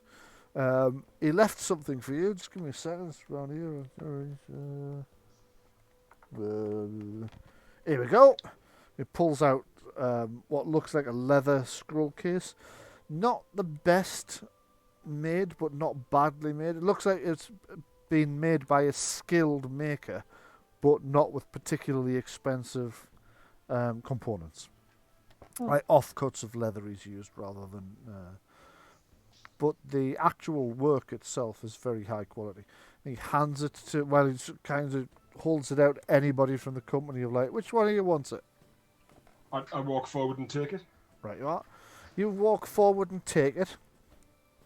And as you do, you unravel it. So it's not like a solid case. It's more like a wrap of leather that's tied. Mm-hmm. And as you unwrap it, there's a scroll inside it. Okay. At the go, heading north for heading north for Irk Town. We should be there for about a week. We've finished your wagon. It'll be ready for you if you want to come and pick it up. If you miss us there, we'll leave a message at Irk Town to tell you where we've got on to. But we'll probably be moving on to Plaguestone from there. Okay. Ominous. Yep. Sounds good. And then it's signed by the Goblin engineer that you paid to do up your wagon. Do we have that as a handout? No, you don't. I can make Right. it for you for next week if you would like. Oh no, but, I mean, just providing we have those place names and we don't need to commit them to memory or write them down. We know the two places where we can find them. Yeah. Lovely. Although, if I have a... it'll be some kind of law, so probably sort of cultural law maybe, or Yeah. cartography would do. Either of those are under intelligence. Give me a roll for those, would you? I only have heraldry. Do Unfortunately, you mean Harold's not gonna help. do you mean like in order to read a map or to have a sense of direction as to where these places are? It's something to do with those places. Oh right, okay. Did you say historical law? Historical law will actually work as well, yes, given the Right. circumstances. It's slightly different information for that one. Okay, historical law it is then. I'll go cultural. Okay, give cultural law a try as well then. Oh, Oof. and with stunts, right. Okay, so both of Yep. you have heard this story, right. Plaguestone is just not a name that you would expect to be given to a town around here. It's just not No. the naming protocols for the people of the Grand Duchy. It has the air of a nickname to you, something that a town's probably got its real name, and then it's got this other name that it's known by. Just a second. Thanks, but sorry, Marie was just pointing at my coffee cup and I hadn't quite finished, so just draining it so she can refill it for me. It's the kind of name that a town gets as a sort of negative epithet, rather. It wouldn't have been named that in the first place. Mog, with the stunt points you also gained, you will know the story. Yep. There is a town near here. It's about 3-4 days north. That is now called Plaguestone, but didn't used to be. It's only called Plaguestone unofficially. It's not listed as that on the maps. The Duke's men wouldn't call it that, and so on. But it's a town that got its negative name because there was an outbreak of plague there about 10-20 years ago. And the local healer used to put like healing balms and stuff on a stone just outside the town, and the town would put food there for the healer, and the healer would occasionally come in and heal people. So that's how it got its name. The plague stone is literally a flat-topped stone outside the town boundaries, where they used to put food for the healer, who would then make them up mixtures for Eventually, the plague was. Oh shit! I've just broken my pen. Eventually, the plague was defeated as well. It was dealt with. There was the town lost maybe 10% of its people in total. That's the. But no moral. plagues now, though. No, there hasn't been any plagues there for years. Okay. How far away is this Town? Irktown is about 2/3 of the way to Plaguestone. So No. I was meaning in time from where we are. about 2 days then. And how long ago was the message left? Is it dated? It's not dated, Yeah. which would have been When? helpful, but fortunately, obviously, the barman does know when it was left with him. Says it was left. Let me just check. 2 days ago. 2 days ago. So we've got 4 days into their week, effectively. Mm. By the time we get there, if we set away tomorrow. Well, yeah, they usually stay at the place for about a week or so as well. So you figure if they're saying they're going to be there when they left the message, obviously they'd have built in time for that goblin to get back, which would have been 2 days. So you imagine he just arrived back there today, or will do tomorrow. So you reckon you've probably got about 4 to 5 days to catch up with them before they move on. Well, So it is technically possible to catch them at the first place. Oh, absolutely, yeah. Well, until we've run into whatever horrors we've run into on the way. You would imagine, unless something happens to slow you down, you can almost certainly catch up with them at the first place. Honestly, with this group, all I can say is, if something horrible is out there, it will run into us rather than us running into it. Do you know? I would Yes. have thought its best option would have been to run away from us. Yeah, absolutely. That's right. Absolutely, I think you're probably right there. Mm-hmm. We are now at the point where you are the wandering monsters table that the NPC monsters have to worry about. Unless that giant riding a chimera is genuinely out there, in which case that would give you a bit of a run for your money, I reckon. You know something?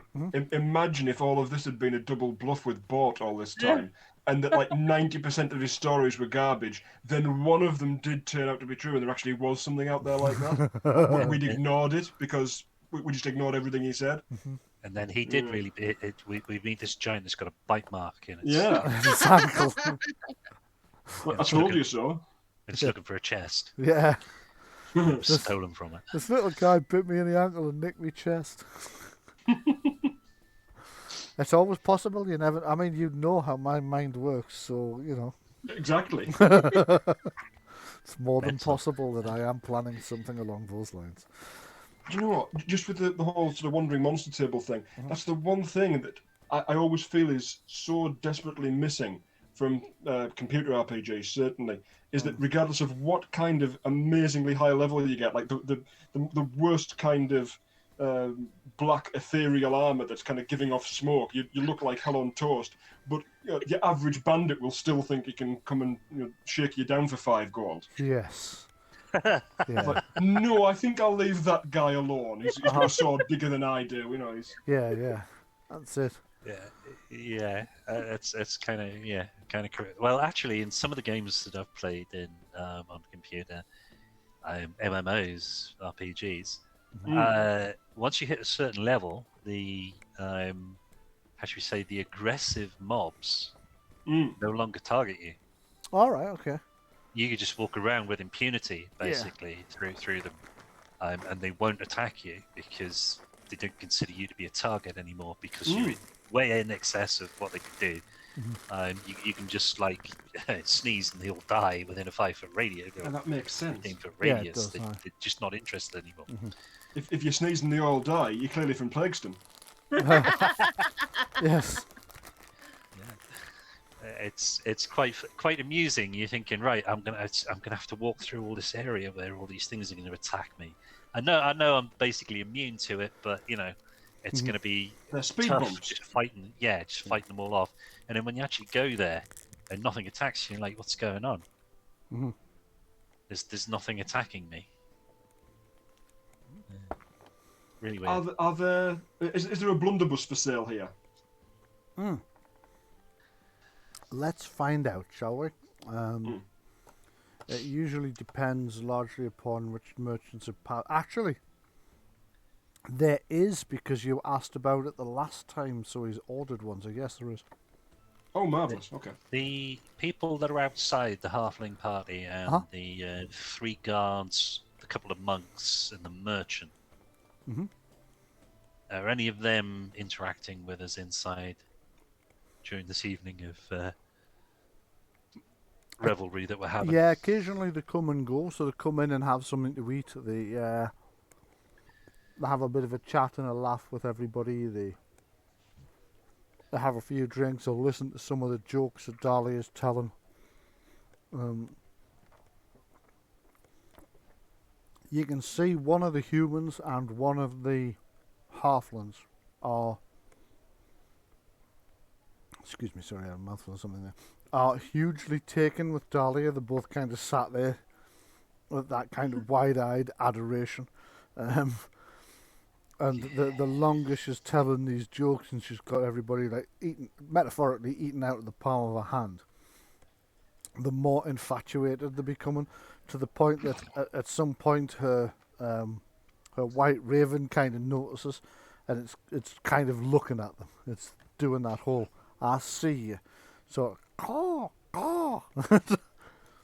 Eventually, they kind of head off to go and get some rest. One of the halflings that hadn't been in comes in and says, probably time to get some rest, chaps. We've got to leave quite early in the morning, so let's... The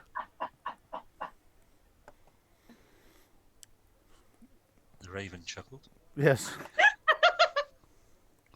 Sorry about that. I think Captain just read something hilarious. But anyway, yes, yes. Well, also, I would quite like to buy some honey while we're here, and I still kind of want to do my secret cheese deal. With Secret Bort. cheese deal. Yeah. Shall we do the secret cheese deal with Bort first, then, and then we'll do the rest of the shopping, because that'll be from Fannon Sure. himself. Sure. So what's the secret cheese deal? We can assume that you guys are moving over to outside to do that, where Granny can't. I just want to buy a replacement wheel of something that isn't horrible. Okay. I'm going to stay here, and if Granny M happens to come through, act as a distraction just in case she gets suspicious. Right. Thank you. Okay. So you're You're welcome. running interference whilst they're Yep. making a illicit cheese deal outside. Mm-hmm. Inja scratches herself again. And then moves backwards a little bit from the fire because it's getting a bit warm. The rest of those of you who are outside hear the continued laughter and mirth from inside as Dahlia is telling another anecdote that seems to be even funnier than her last one, and she's well into her stride. At this point, she's actually up on the table doing the full acting bit. And like you're half thinking, I wish this sounds funnier than the last one, and she's been funny all night. But I really want my cheese fix. So Gert's outside, he's looking round, he's making sure nobody's noticing. Right, what can I get you? Well, I've got a nice bit of brie. Do you like brie? Do you prefer a I like hard or brie. a soft cheese? Doesn't keep very well on long journeys though, so I think something hard with a nice bit of rind on it. Something hard with a nice bit of rind on it. That's a good choice. It saved my life with your Like a cheese, rye babe. cheese cow. Did you say it saved your life? How did that come to pass? I gave some to a rat king. Right. We thought he was going to fight us, and he just really liked the cheese. That's a fantastic story. I'm gonna retell Uh-huh. that story many a You're going to time. brie tell it, are you? Sorry. You're going to brie tell it. Oh. Oh, Oh dear. Yes, okay. So by now you've worked your way back over to his supplies. He's kind of looking around, make sure nobody's noticing. Come here, come here, come here. And he moves over to the crates there. He looks through them. He cranks one open,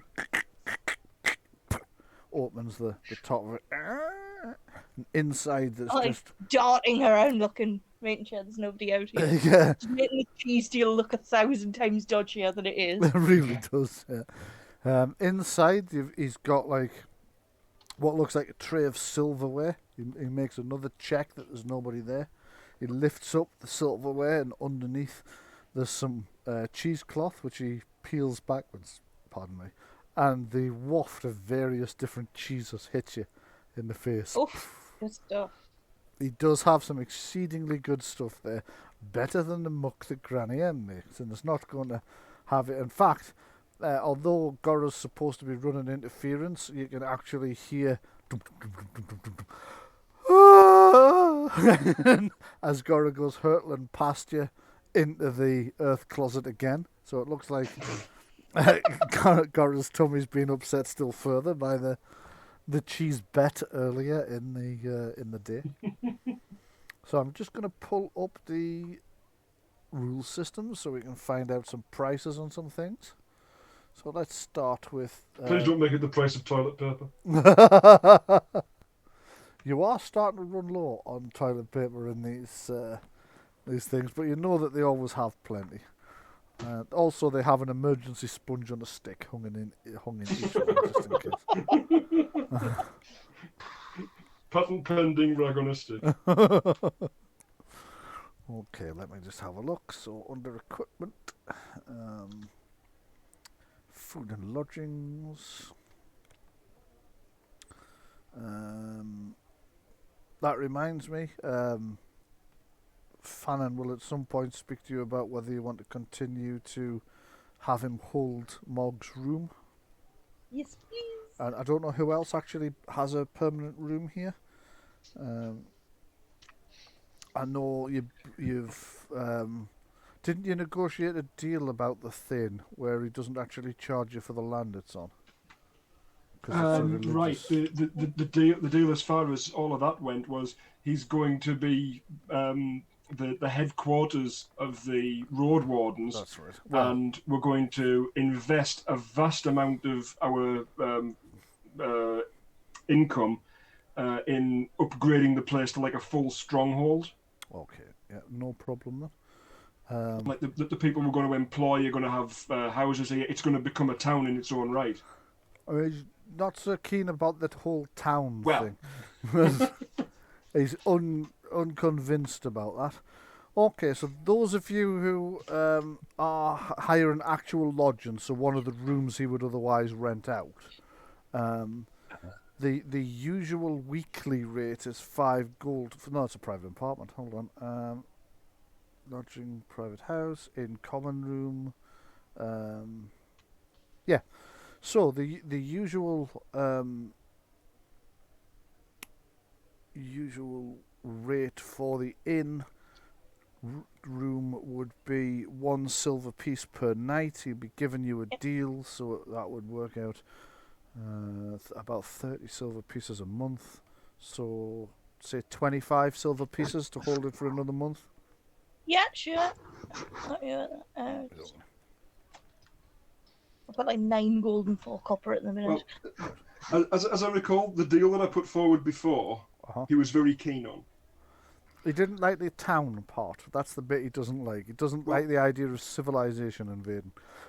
Well, I've just put that in this time as a descriptor for the number of houses that there will be for people sort of in our general employ, the kind of lodgings that there's going to be for the road wardens.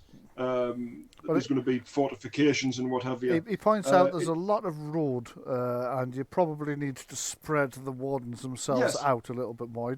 He's okay with the general concept, but he doesn't want too much civilization to be here, because that tends to attract, customs and excise. Fair. And that he'd rather avoid if at all possible. Okay, I so hope that's it's in cash. Sorry? Look, I always pay in cash. Cash. Okay, so this cheese deal you're dealing with. Gert has some excellent cheeses at the moment. He's got everything from kind of standard table cheeses, shall we say, that would normally cost about 25 copper pieces to the pound, so that's about 2.5 silver to the pound, up to some really quite high-end cheeses that would be closer to like a silver piece for like £0.5. Sorry, not a silver piece because we're already. A gold piece. Sorry, a gold consumed. piece. Yes, I've very much confused myself there.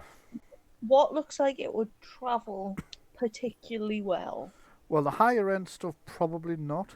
So you're probably looking at the meat. It's still good cheese. It's a lot better than Granny's ever going to be able to make. So it's still quite good. But this is more to put it in a modern sense.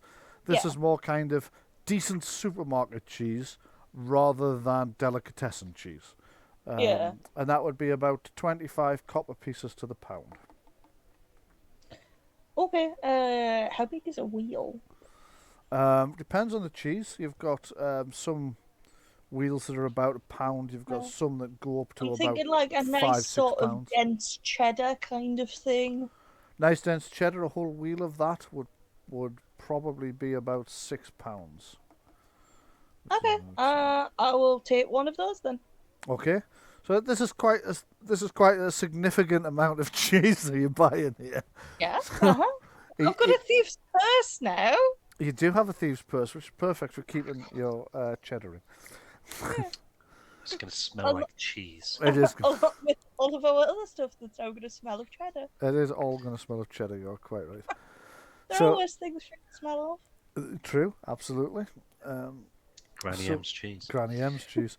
So it gets you a £6 wheel of cheddar out. So that's going to be 50, 100, 150 silver pieces, or 1.5 gold.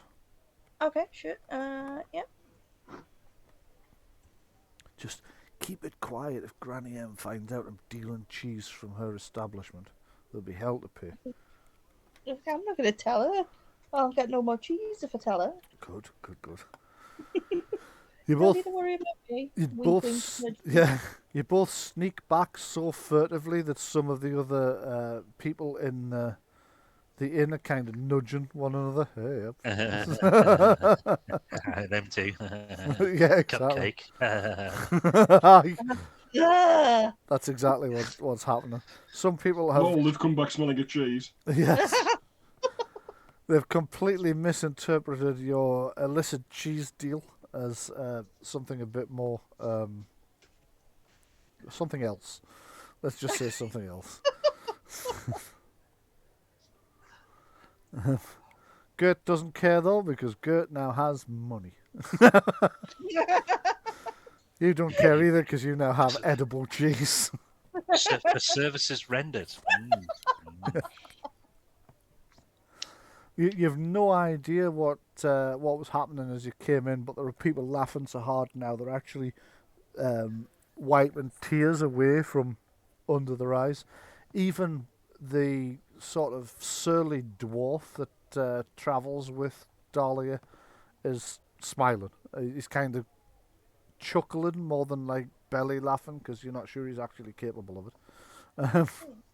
But even he finds whatever our latest story was to be amusing, and she sits back in the chair heavily. With it rocks back slightly as she disappears underneath her crow, apparently. As she sits back, pushes her chair back a bit, and puts her booted feet up on the table, which is a touch bad form, but still. Yeah.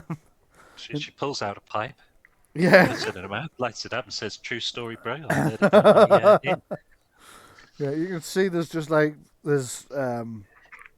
loads of cups of wine have been bought for her because of her storytelling and whatnot.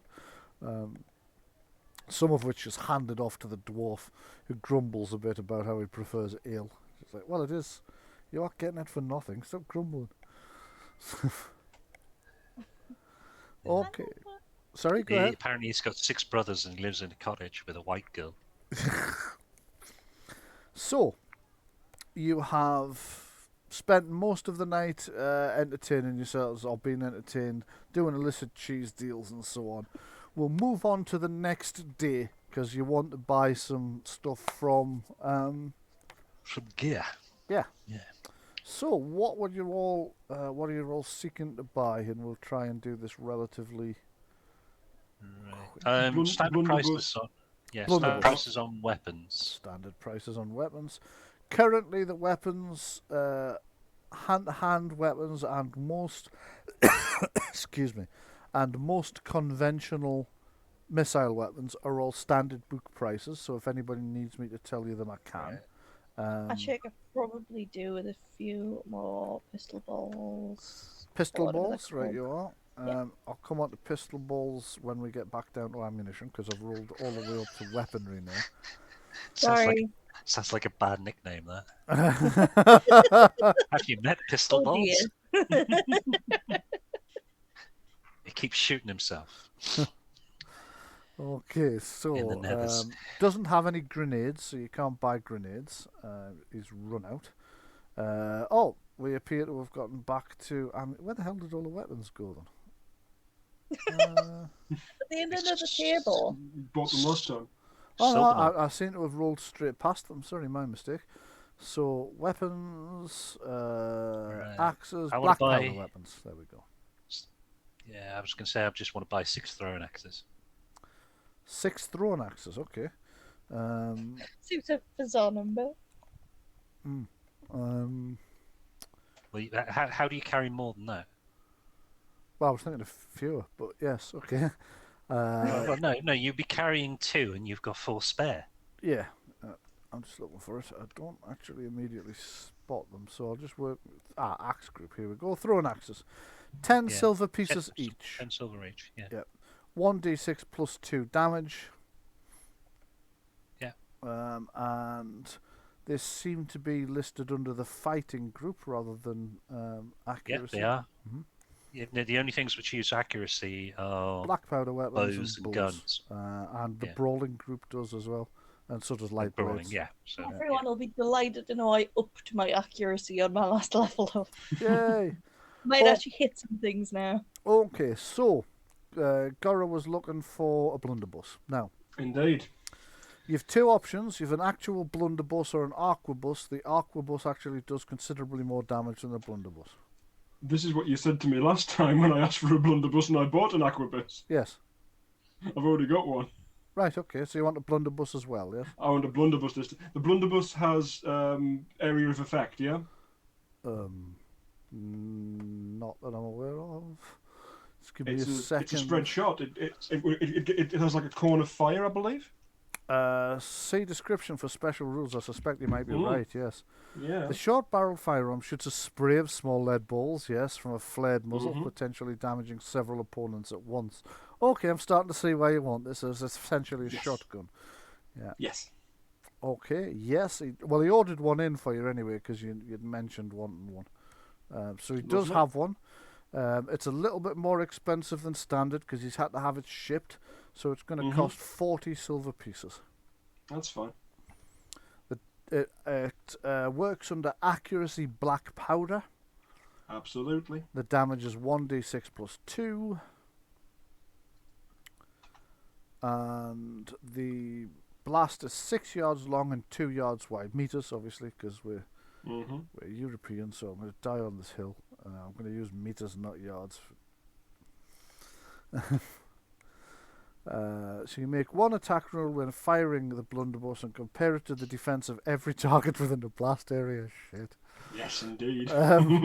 Stunts affect targets individually, so a mighty blow, for example, would only apply to one target, but it would be of the firer's choice. They don't affect everybody. You cannot use lightning attack with a blunderbuss, but you can dual strike a blunderbuss. How would that work? Okay. I'll figure it out. how to reload it. Well, dual strike normally means you hit the person immediately adjacent to the one you were aiming at with the same Alright, strike okay. as well. So this A dual strike would essentially mean instead of being 6 yards long and 2 yards wide, it becomes 6 yards long and 4 yards wide, which is a bit scary. Yeah, Okay. it's kind of. I don't know. Would dual strike actually work? Though? I don't It see. literally says it does here, yeah, and I'm just trying to work through in my head how that. Let's have a look at the stunt. Well, dual strike strikes 2 people instead of 1 using the same 2 hit roll. You don't roll again. Mm-hmm. Is how that works. But But you're already hold on, hitting hold on. everybody in the blast, aren't you? Are you? Are you hitting everybody in the blast? Yeah, the blast is 6 yards long and 2 yards wide. You make 1 attack roll when firing a blunderbuss and compare it to the defense of each target in the blast area. So everybody in the blast area is potentially hit if your attack roll was high enough. And what's the effective area? 6 meters long, 2 meters wide. So and we're just transplanting like for like yards for meters. We are indeed. Yeah. Yes. So to be honest, So- the difference is extremely small. Well, so a dual strike then would increase the effective area. Yeah, that's what I Increase the just said. width. Yeah. Yeah. Nasty. Very, very nasty indeed. So it's like 2 squares wide and 6 squares deep, Yes. and then 4 squares wide, 6 squares deep. So the damage itself is not astronomical, but it's hitting a lot of people. That's And It's clearing out hordes. It's clearing out hordes, Yeah. that weren't you buying that one to have it mounted on the? Oh, I want both. Okay, so you want it to be mountable, but also you can Yes. pick it off the pimple Um, and take it with you. Yeah. Bearing in mind that the one I'm buying here is usable by it's handheld by a dwarf. Yes. What I want pintle mounted, ideally, would be something of a much larger caliber. Right. That's like an emplacement weapon, yeah. Yes. Yeah. So the main thing I'm wanting there is like the kind of scorpion thing from Game of Thrones. All right. Okay. Yeah. Like a ballista Ballista, that's the one. on the back of the dragon. Yeah, absolutely. Okay. Right. In which case, I think they sell them as well. Hang on. Well, didn't we already pay for the weapons to the goblin engineer, or You were they did extra? Yeah, everything we did. shy of black powder weapons he can make. So yes, I think you've already got that. Great. Okay. So, Sean, did you need any further information on the thrown axes, or you've got a copy of the rules, haven't you? Yeah, I got a copy of the rules. Okay. Anybody else buying I anything need weapon? some ammunition. You need some ammunition. So if I scroll back down to the ammo. Yeah, I think by this point I should probably buy some more ammo as well. Okie I dokie. think about like 100 shot going into the manor. Yeah, that's right. You did. I don't think I've shot that many, but I think rather than bullet count, I'll just buy another 100. Okay. Okay, now it's the ammunition I've managed to lose. Stumbled across the damn thing earlier. I Arrows, just said it was bedrolls. 3 coconuts. Did you say it was? It's on page 59. Yes, just found it there. It's because I was looking for a separate section that said ammunition, and that's not actually how it's laid out. So it would be candle, chain, choke, compass, cord, cup, dice, Middle column, bottom. column, item. bottom, pot, iron, powder, and shot. There we go. Okay, so for a bag of enough powder and a bag of enough shot for 10 rounds is 50 silver pieces. So for 100 rounds, sorry, it's 5 silver pieces. So for 100 rounds, it'd be 50 silver pieces. Yeah, I'll take 100 rounds if they have enough for both me and Cora. They do. They ordered a bit more in this time because there seems to be more people around using black powder weapons than there used to be. Like you guys for a start, and then you can get through it. So, yeah. Did you say blunderbuss was 50 silver? 40, I think I said. I mean, you can give them 50 if you want. For right, because I'm just looking at the book and it was 35. I just knew you'd up the price because Yeah, I of only like, where it is. upped it by 5. Upped it? I only upped it by 5 silver Upped it. pieces. Raised. Right. Raised. Let's go with raised. So the 50 silver's 5 gold, yeah? Yes, that's right. Right, cool. Neat. And are healing potions available? No, they're not, because healing potions tend to be a magical thing, and Okay. he doesn't tend to deal in magic. Occasionally, for Right. very short periods each year, he'll have a few potions in when Artemis Zinj passes through. But obviously, he was in earlier in the year. He was in early spring. He came, so they've not got any left of the ones that bought off him at the time. And he only visits once a year. Iscariot Zinj. Iscariot Zinj, sorry, yes. Yeah. Artemis is the one everybody thinks might be his brother, but nobody knows for sure, and lives Right. in one of the big cities to the south. So with that in mind, no mage potions either. Exactly, yep. Right. How are we for healing kits? Healing kits they've definitely got because they're non-magical, so they can help you with Well, when I say how are we for them, I mean the party, because they only expire if we roll I've a got one. 3. Yeah. I've got 4, and we've never rolled a 1. I broke one a while back, but Right. I've got 3, so... So I think are we we'll okay just to carry on with those until such times as we roll a 1 and run out of them? Yeah. You can do, yeah. Right, okay. Unless you want to buy a few more just to make sure it doesn't happen. Honestly, I think between the healing kits that we've got, the healing potions, healing magic, Yeah, I think we're good with what we've got. I think we're good as well. Well, novitiate sister Erin, who carries a bit of cash on her, is going to purchase a healing kit herself, and she's going to buy a second one to give to Barden, so that literally everybody in the party, including the NPCs, will be carrying. Oh some. yeah, absolutely. So if the party's run out, she's got one and Barden's got one as well. I'm not actually carrying any. Okay, everybody except Sir Kellen, who's apparently too good to carry his own bandages, is carrying. But I will buy one though. Okay, yeah, and then stick it in the wagon, presumably, or on the horses, or give it to Baden to carry because that's what he's for. Come here, you cupboard. How much is a healing kit? A healing kit is bugger. It's not on that list. Could be on this I'm list. not actually firing this. I'm just testing my sheet. Okay. Can anybody remember what a healing kit is costs, or what page I can find it on? Sure, it's 25 silver, but I'm not 100% certain. Well, that's the same figure I had in my mind that I was going to double check. But if you think without Because I'm prompting, sure I initially had 4 of them, because I was just like, well, if they're 25 silver, I'll just spend a whole gold and buy piece. 4. Yeah. See, that was what I thought I remembered as well, but I wanted to check. But if you're having exactly the same memory as I am without me prompting it, we'll go with that. Then it's 25 silver Healer's pieces. kit's on page 64, 25 silver. 25 silver, there we go. 64. Right, I'll be back directly. It's now during this conversation of everything we've had, 1 gold is 100 silver, and 1 It's gold 10. is 10 silver. 10 silver. It's 10, sorry. Yeah, I fucked up that calculation there. That wasn't... But yes, I knew it was 25 silver. So it's 10 copper to the silver, it's 10 silver to the gold. Yeah, okay.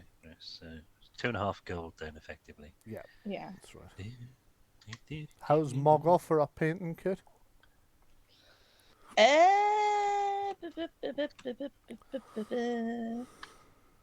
Not listed, actually. I suspect that might have got lost in a previous laptop crash. Oh, okay.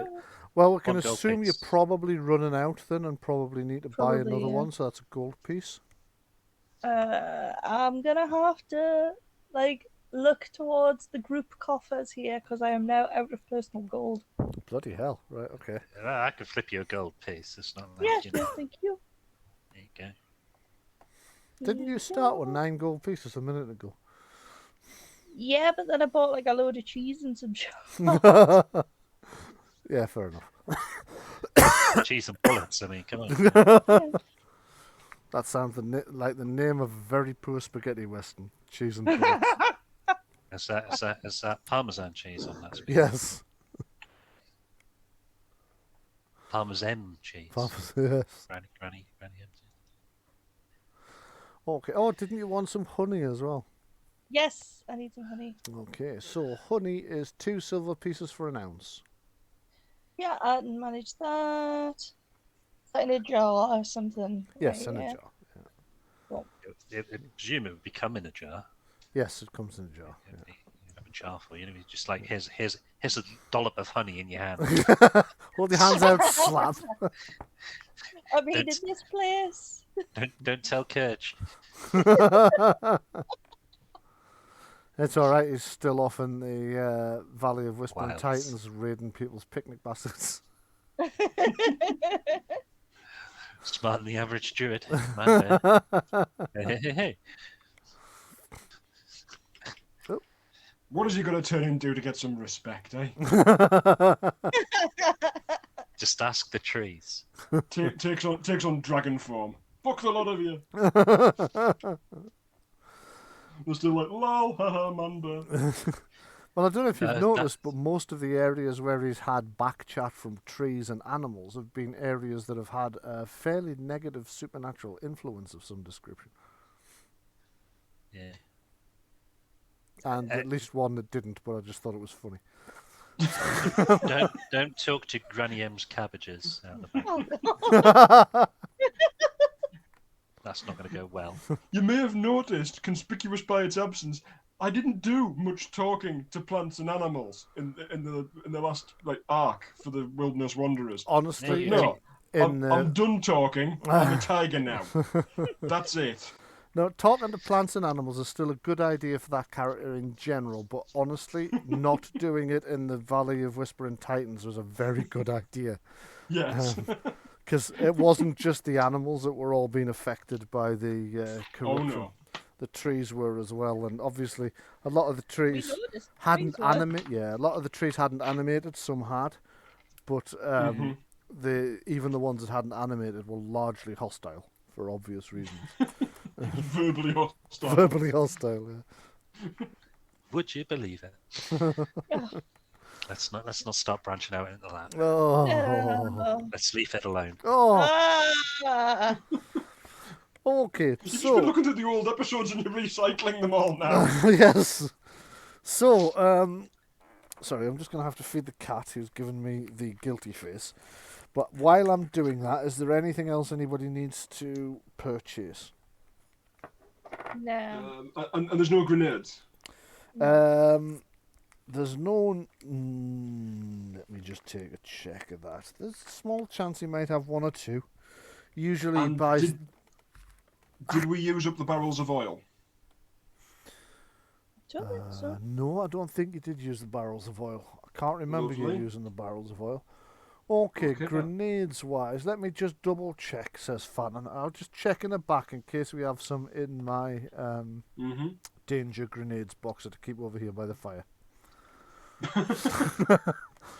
He kind of chuckles. It's a joke he cracks regularly. He always finds it funny. Other people have heard it too often.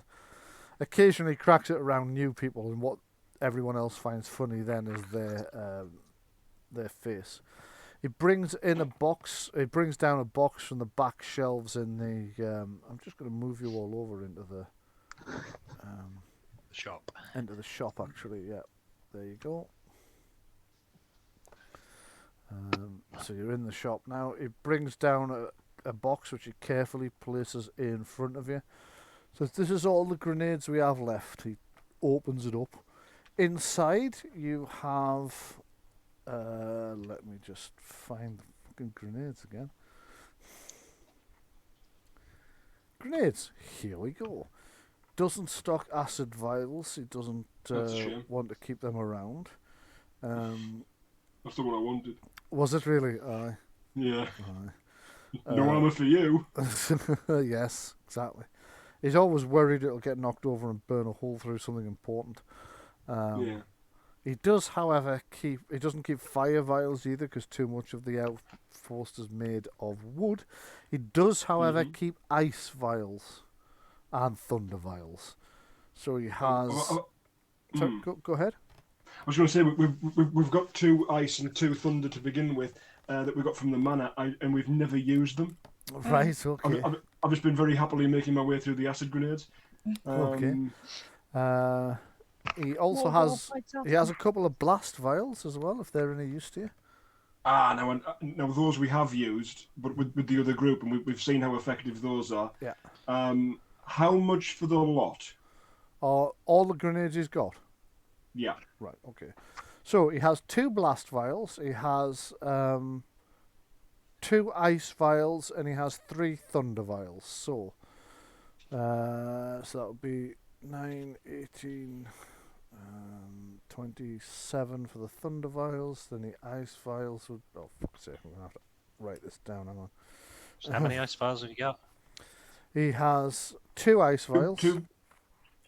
36. 36 plus whatever I just said for the thunder vials. 27. 27. That's 36, 27. He's got 2 blast vials, which is another 18. So 3 blast vials. 8.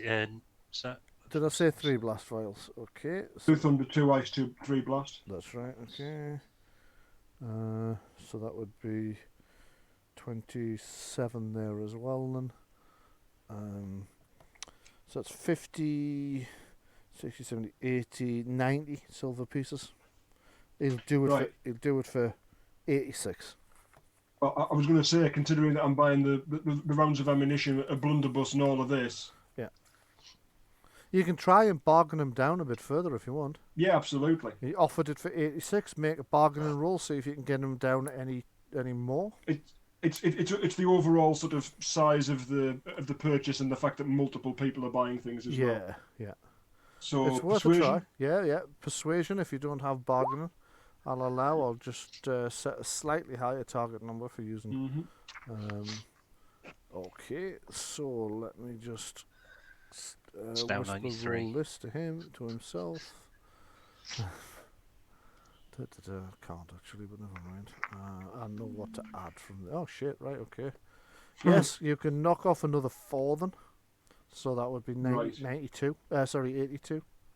82. Thank you. I was going to say, did that get higher? It did temporarily because I can't maths either apparently. Minus You know, I'm really annoyed. I've got a packet of dice that should be on my desk that I've bought in lockdown because obviously I'm the kind of idiot that hasn't bought dice for years.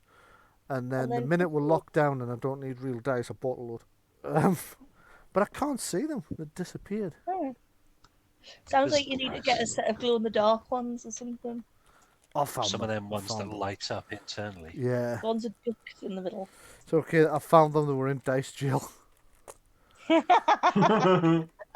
Marie's been experimenting making dice jails. So mine was the first one. It reads cell block D20 dice county jail. Cell block D20. I like that. Well, they're on her Crit website, happens. I believe. Well, they might be. Crit Happens. She does a dice bag with Crit Happens on it as well. I keep doing adverts for like 3D printable miniatures, and like some of them are so cool. And I'm like, but I don't do tabletop in person, especially not now. Yes. I'm like, but they're so cool. I could just like buy a 3D printer purely to fill my house with these really cool miniatures. You could But buy a we- 3D printer and make quite a decent business out of having 3D printed stuff. You can get files for printing dungeon tiles and all sorts, some of which come with a commercial license. Also, I have some cracking ideas for some 3D printing stuff and a vague idea of how to use CAD, as you might have noticed. So yeah, that's always an option. And then you could also make a shitload of those pretty miniatures for yourself just to decorate the house. Yeah, on Hero Nice. Forge. Yes. Hero Just Forge. you fill can the do them last as well. 3 inches of room in this place Yeah. with the amazing Minotaur that I found yesterday. Well, eventually you'll be buying a bigger house. You'll need to print a load of miniatures to clutter that up. Yeah. Anyway, was there anything else anybody needed to buy? Don't think so. Okay. Has he got anything in the way of a mage font? No, because he doesn't deal in magic items. Okay. How Does many he have mage any, fonts does this party need? I was gonna say, you got one. Don't you have 3 already I- More! with a rebel gal? I've got another party that's only just leveled up to level 4 and gained their first mage font last weekend. Right. I don't come to roleplay to not use powers. That's true, yeah. So quick question. Yes. Within the scope of this game, Mhm. would we allow people to throw stuff like lime and or Uh-huh. spices into somebody's eyes? Yeah, Ouch. I'll got permit that, coconut. definitely, yeah. Not that I'm going to do it. No, If you get a lime, I've got a That's- coconut, and then No. we can mix it all up. that kind of line. You're just going to Quick line. sit in the background making cocktails, eh? Mojito, anyone? The lime in the cola nut. Yeah, Mog the orc cocktail waitress. I don't know. I mean, you could have that. That could be like one of those martial arts things, like Drunken Master, where you have a cocktail shaker and you put some liquid in and you shake it around, but you're actually knocking people out and doing them in and hitting them as you go, and you do the sort of whatever that bartender film was with Tom Cruise. where Cocktail. So that's you the throw it up in the air and stuff and catch it and hit people with it. so that's the plot of the next Jason Statham movie you've just written there. Mix foo. Yeah. Okay, Louise, you were going to ask me about something to buy that you wanted to buy. Was it? Yep. I don't think so. I think I've got everything now. Somebody was. Somebody started. And No, then that was me asking the question of. I thought that's a somebody had possibility started somebody before could that. do. Garlic. Garlic? That's Bread? awesome. No, Bread no, with garlic? Garlic bread? Cloves of garlic, Oh. garlic powder, garlic salt. Yeah, oh yes, he's got Anti- those. I am aware that anti- little routine I've just done is only going to make sense to anybody from the UK who's heard of Peter Kay. But The look, interesting thing is, his follow up to that was cheese, cake. yes, it was. Yeah. I've tasted it. It's the future. So Beautiful, garlic, huh? you would like? Yeah, garlic, you would. No, like no, I'm saying, will at this place that we're going to go, will there be some? There's no point in buying it here if we're travelling to somewhere else where we can actually buy it. There'll not be any in the tower, but the next town, yes, almost certainly. Yeah, garlic and wolfsbane potentially. Yes, you should be able to get some wolfsbane on your journeys, actually, if you know what you're looking for and can pick it. Certainly the Wilderness we had a Wanderers druid would with be, us. yeah, exactly, would be well suited for that. But yeah, So just to clarify on the point of mage fonts, Mhm. we have one in the staff yes. and one in the book that we just found. Is it It's like embedded in the front cover. yes, Yes. you've got one embedded in the front cover. Yeah, Right, lovely. Okay. I Was think. there- Have you there not not, got one loose as well? No, loose- that's the body. yes, the other it's party, in the- yes. Yeah. Yeah, The that's other the other party has two as well. Right. Okay. It's not loose now. It's in a really ornate little thing around Nicholas's neck. Right. Because when Nicholas joined us at the monastery, we sent him away with one, and the other one we found in the Blood is the Life, in the box, in the hall, in the sinkhole. Right. Yes. Yeah. Okay. If you've finished your shopping, then you move back through into the inn to grab yourself something to eat. It must be about lunchtime by now. In the inn, you notice that Bort and his lot are all sat about having lunch in there as well. Nobody's having the cheese.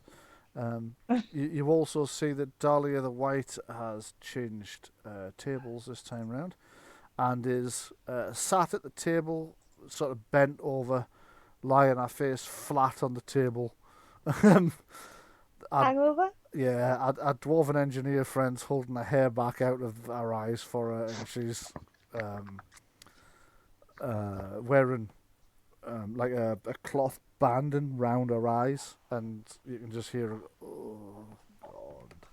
And as you walk in, our dwarven friend looks up and shrugs. He says, "Elves cannot hold their drink.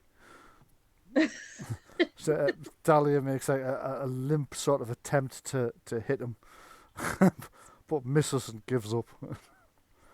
And then puts a hand in the air and goes, "This elf cannot hold her drink. I'll grant you that." Then goes back to wishing she was dead. And I'm sure the light of Palo could. Is there an acid in my healing kit? Unfortunately not, no. Can healing magic work on a hangover? That's a good question. I don't really know. But is that divine healing magic? Yes, so it might do. Yeah. Unless Would it work? Would it work though on a self-inflicted condition? Probably not. These are quite deep theological and thermatological questions for a night. Dahlia I'm just roughly saying, hears if you- that and says, "Those are deep theological questions for any time of day, but could we discuss them a bit more quietly?" I'll just clank around loudly in the hour. Oh. I'll start singing a hymn. Banging on the pans in the kitchen. I fucking hate you all. I order some bacon because I think that should be an excellent hangover cure. Bacon and maybe some eggs as well. Okay. Nice greasy fry up. Yeah, you Yeah. order her some bacon and eggs, which are brought, placed in front of her. She kind of, oh my God, what is that? She looks at the plate and says, "What is that?" Pointing at the bacon. Eat it. Trust me, you'll feel better. What is it? It's bacon. Right. Have you never had bacon? No, I'm a vegetarian. Oh, sorry. Didn't know. She kind of looks at you and says, "Pointy ears, woodland thing. A lot of my people are vegetarians." Well, You don't know I how- didn't want to assume. You don't know how true that is or not, but she seems to think it's fairly true, so you assume wherever she comes from. She will eat the eggs, however. She's not so stringent that she won't eat She's not a food vegan. that's touched it, and she's not vegan, no. She's quite happy to eat the eggs. I'll have the bacon then. You have the bacon, so you're sat gnawing the bacon loudly. while Inja looks on Yes, aye. with a hopeful look. I'll give her a little bit as well. Then. Good doggy. The eggs do seem to have worked on Dahlia, though, who's looking a bit brighter for it. But this is the worst you've actually seen her since the rescue attempt, where she'd been chained up for days. Her hair's not been brushed. It's just looks like she's been dragged backwards through a hedge. Her eyes are sunken, and she looks like she's really, really suffering. So, No so, proper hairpin again though. skin colour No. like an orc, Skin colour like an orc, yes. looking a bit green. Oh, God. Sister Erin says, "Now, I believe I know how to mix a hangover cure. Let me just have a look." Heads up to the bar, speaks to the bartender. "Have you got some?" And you can see her there doing a whole sort of cocktail bit as it happens. And whatever she's produced, you can see Davil, the barman, kind of stepping back. Because whatever she's produced, she made it from things that are openly available on the bar, but which is now somehow, when combined, fizzing with slight smoke coming out the top of it. The rest of you are all rather suspicious about this. She walks over to Dahlia, holds her hair back and says, "Here, drink this." Dahlia sniffs it, like, okay.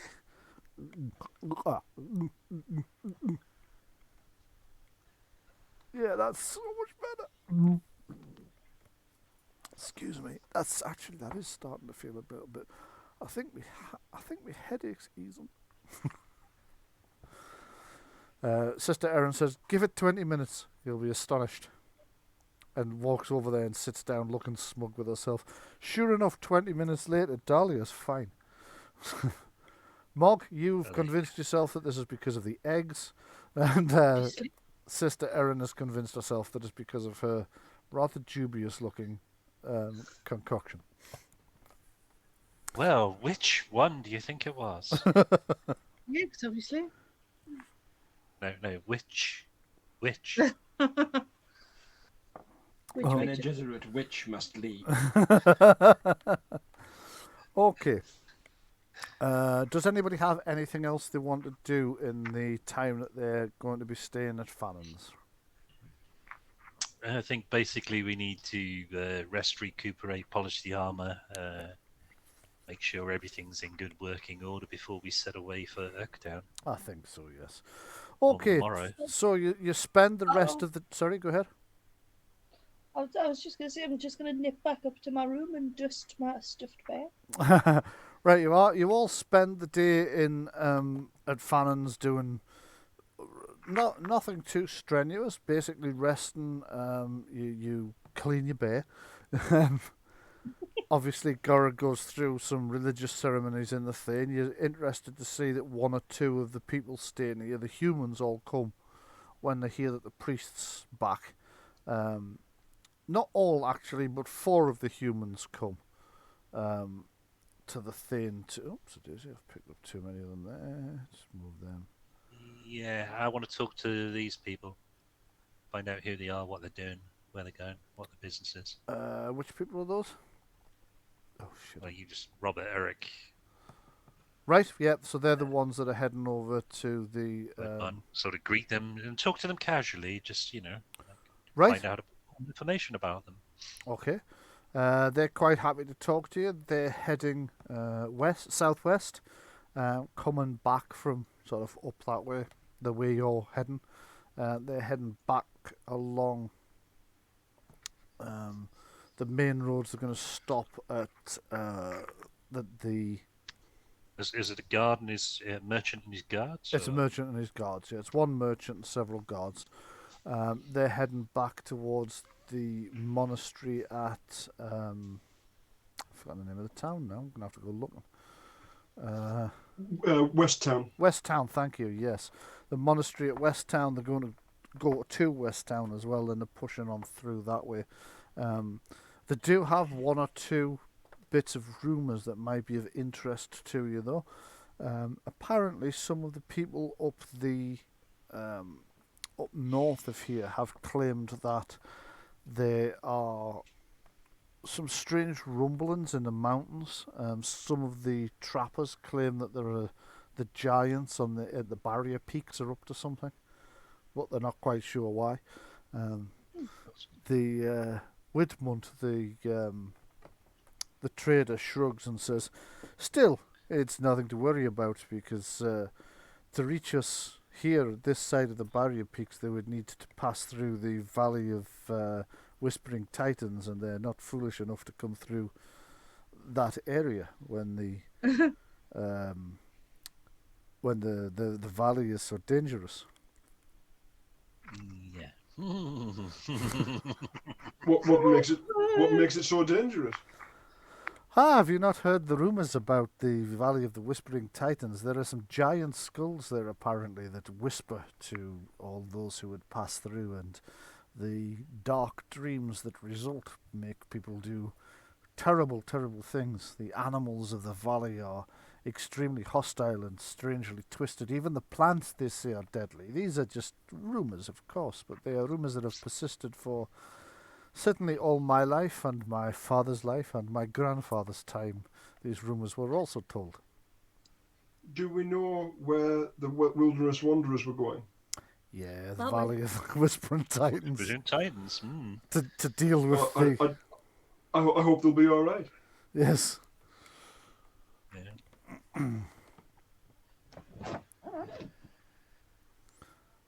But beyond that, the towns north of here seem to be... we came through a town recently that had had problems in its neighbouring mines. Apparently the miners found something down there. I don't know a great deal more about it. There were a band of sellswords dealing with the problem at the time, but the townsfolk seemed quite concerned about whatever it was that had been found down the mine. Curiouser Okay. and curiouser. That was a good week and a half to the north of here at the speed we travel. So he waggles his hand as if that means anything to you. You're not quite sure if he's trying to imply that his caravan travels faster than usual or slower than usual. Okay. Unless there's anything else particularly pressing here, people, shouldn't we be getting off after the Goblin Carnival to collect our wagon? I think Yeah. so. Then what about the Baggins and Frodo and Quickfoot and They're also heading down that way. They've linked up with Widmunt and his people. They're going to be travelling in roughly the same direction. They can't really tell you anything new beyond the fact that they'd heard the rumours that there were giants in the barrier peaks, but they've been hearing rumours about giants in the barrier peaks for years, and they've never heard of the Valley of Whispering Titans though, so they didn't know there was a way through the barrier peaks to here. This is kind of news to them. They thought you had to go all the way through north and then east and round through the Valley of the Mages, which, you know, the mages there would sharp put paid to any incursions from mere giants. yeah. They regularly go through the Valley of the Mages. Oh no, they don't go through. Well, I mean, they do visit it occasionally. They don't go through it, but they've visited it occasionally. And they've looked in it and gone, oh look, Valley of the Mages, and then walked away. There are a few towns there and towers and so forth. Yeah. Right. Ah, right, okay. And do they know anything about these odd monk people? No, they don't. They think they might have something to do with this strange cult they keep hearing about, which has been building up around the area. Oh, is this the apparent new religion? Mm-hmm. Yeah, Yes, we've heard about that. that you have These heard guys about. over here. These guys over here, yeah. All right. They are currently travelling with the same group, just strength in numbers, but they pretty much keep themselves to themselves. Hang on, sorry, did you ping somewhere? Because I didn't see it. South of the main building, over by where the coloured wagons are. You know where the I'm, halflings were clustered. I'm actually locked into the inn here. I think I'm going to have to open this door. No? Okay. No, I can't get out. That's a window. That's because you're trying to get out the window. Door's got a wooden bit in front of it. Yeah. Oh. Okay. With these I don't guys know. over here to the right by the wagons. You can also only unlock a door if you're within a metre of it. If you're any further away than that, you can't unlock it. That Yeah. makes sense. These Or guys. if I have set it to a locked door, you can't unlock it unless you've got the key. Oh, lovely. Yeah. Door knocker, it's a fantastic API script. Mm-hmm. When it works, I mean, it does clash a little bit with clock tokens. You've got to make sure you've got the settings in clock tokens right, otherwise clock tokens won't let a player activate a command from an entirely different script, which took some figuring out. And even once you get the settings right, it will still tell you that you weren't able to do that even when you have done it. Yeah, I got a message to that effect. I from, see that. from Yeah. it. As the door was open, and it'll have gone, you can't open that door. Wait, no, close it again. I said you couldn't open.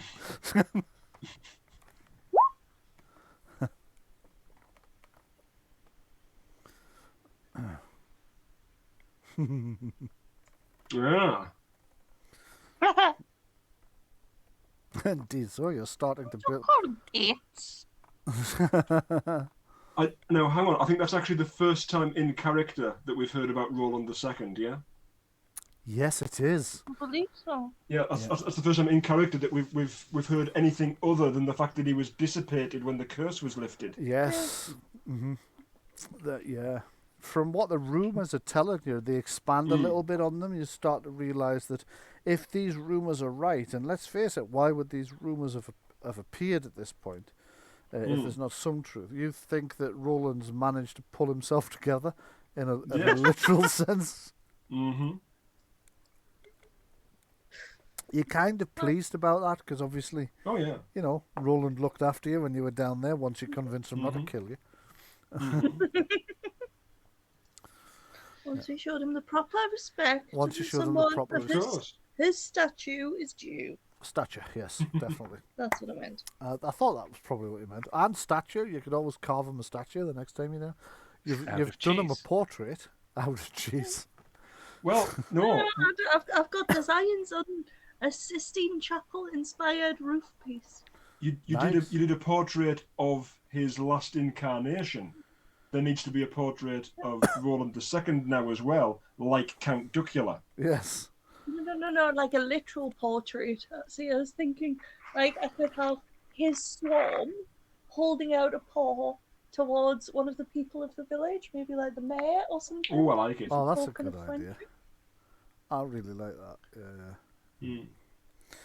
Okay, so you spend the rest of the day resting, relaxing, going through a few religious ceremonies, dusting your bear, polishing your armour. Well, I say polishing your Sharpening armour, the blades. getting Baden to polish your armour. Oh no! I'll definitely be going and making sure that he's doing it correctly. Oh, So, he's- not like this. It's like this. Yeah, he's definitely doing it correctly. He's highly skilled at polishing armour. You also notice that Erin is working through these spell books of yours and making notes and coming through. By the time you're ready to leave the next day, she presents you triumphantly with a pile of notes that she's written. Now you Fantastic. remember I got you to make the dice roll the other day. Yeah. Yes. So what I told you then, that's what she's just worked out. Okay. So she's pretty sure that she's on the verge, the cusp of actually, you. Yeah, no, I'm going to make a separate roll for her, actually. Yeah, I was going to say if she's got her own sheet, because I rolled from my sheet for You that. rolled for your sheet, aye. Yeah. So that was what you'd picked up on the way back from the Yes. thing. So she's also going to need a... So let's just find out what she's learned in addition to what you learned. Mm-hmm. So it is... This is for Spellbook 3. This is for Spellbook 3, yeah. Yeah. Give me a second to find her again. Company of Light. Novitiate Sister Erin. Character sheet. And should be a research roll under her intelligence there. Okay, let's see what she rolled. 12 and 3. Let me just check the... I'll need to pop over to Scabbard to just double check something. 20 was the next goal number. Yes, but I need to know if 12 was a pass or not. Oh, I see. Right. And if it was, I'll need to read the bits back, which is found out for you. So, Right. Scabbard RPG is a little bit on a slow side in coming up, so just bear with me for a second. The last roll that I made for it, Yeah. I believe was 15. 15. Looking at that. Yeah. Okay, so...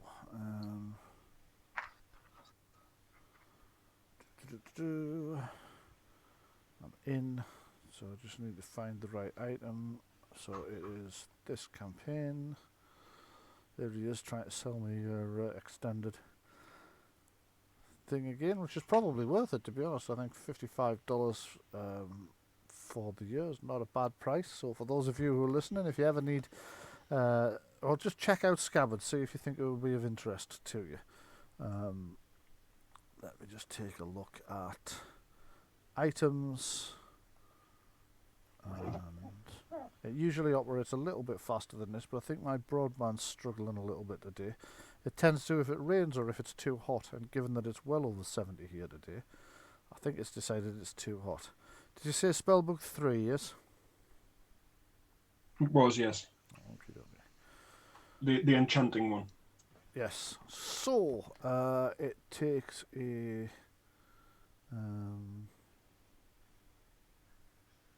read more.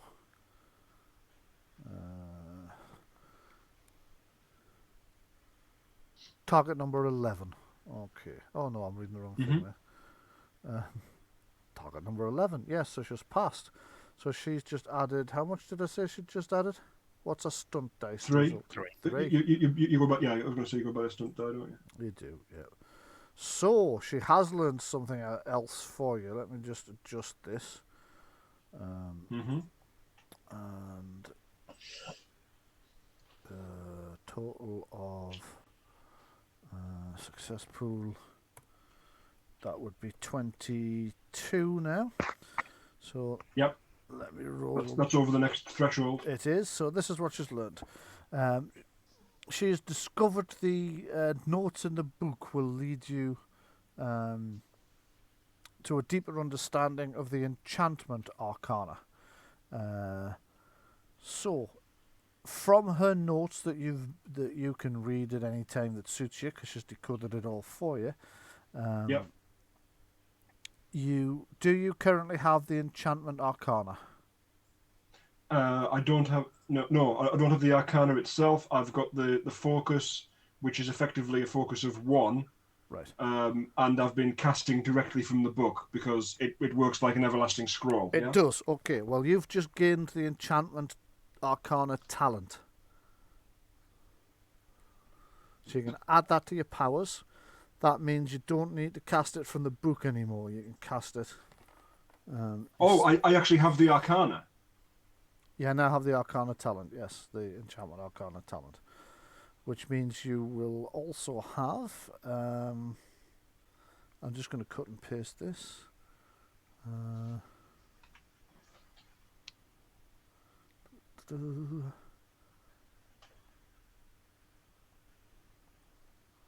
Copy. And I'll bring... Oops, I'm on the wrong... She's also managed to decode a couple of spells for you. Yeah, I was going to say, like, if you get the arcana, that comes with a couple of minor spells, doesn't it? Novice level, yeah. Novice level spells. It depends how you learn it. So Right. the novice level spells you were casting from the book, you now gain them. So you don't have to cast them from the book anymore. You've also gained that journeyman spell that I've just typed into the... Enchantment arcana, journeyman, spell type, utility. You're missing half the information there. Wait a minute. I'll go back.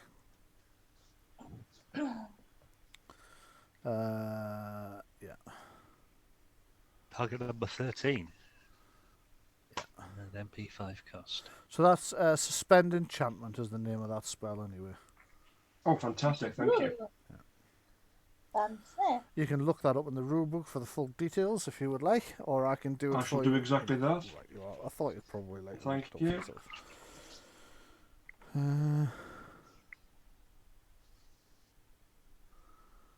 Right, you are then.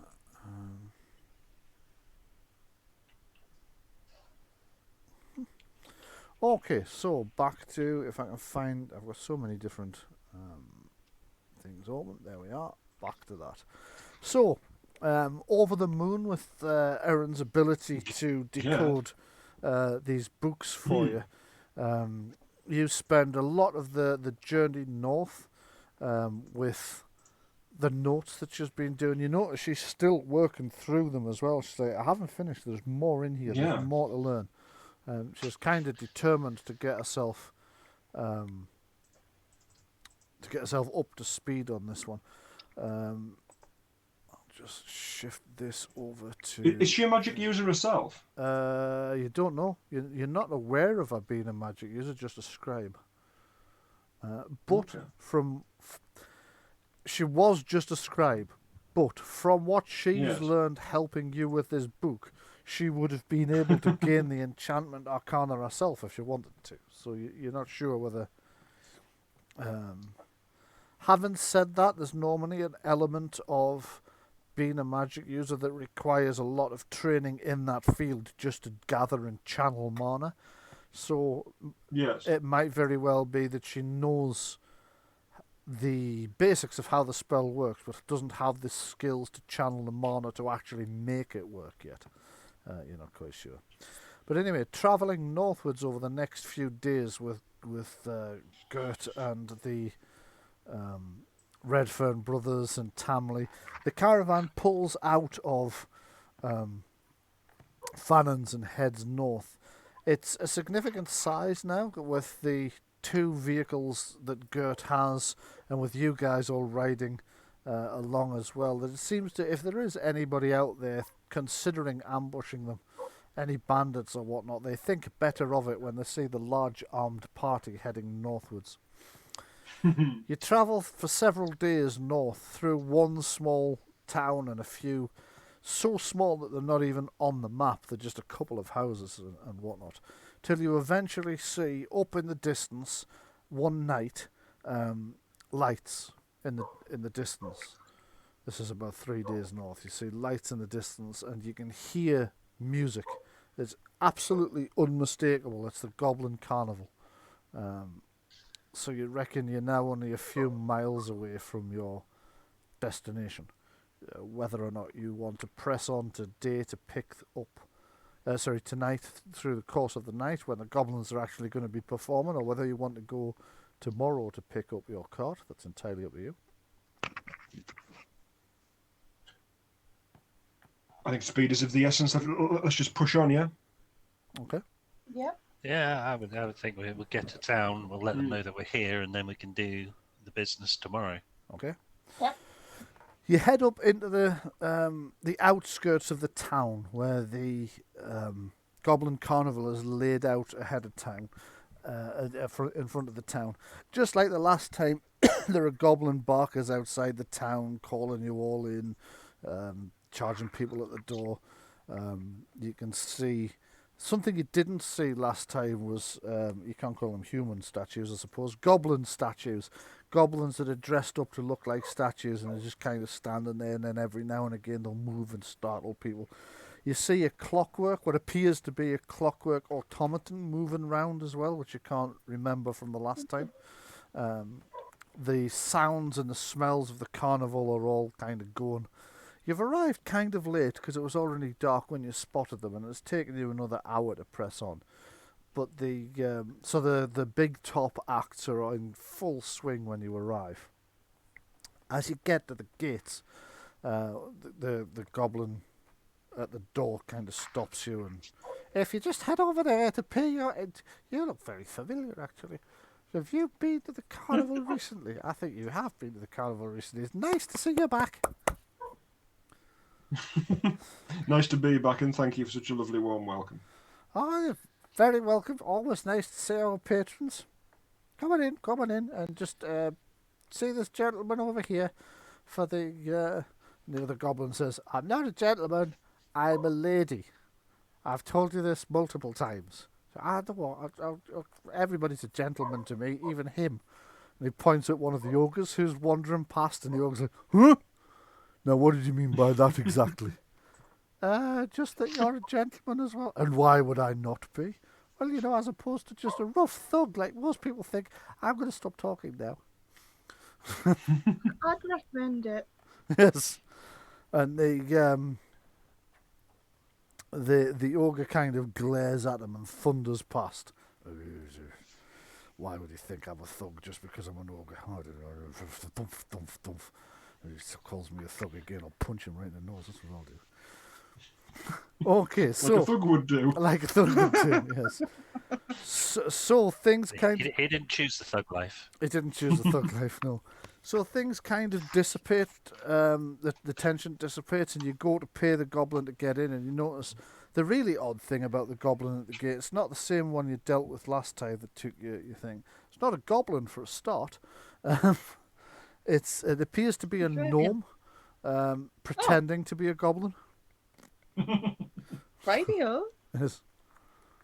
Hello, I'm a goblin. Hello. Okay. Do goblins often say, hello, I'm a goblin? No, not usually. But goblins with suspiciously pointy hats with "I'm a goblin" embroidered on the top of them. They kind of...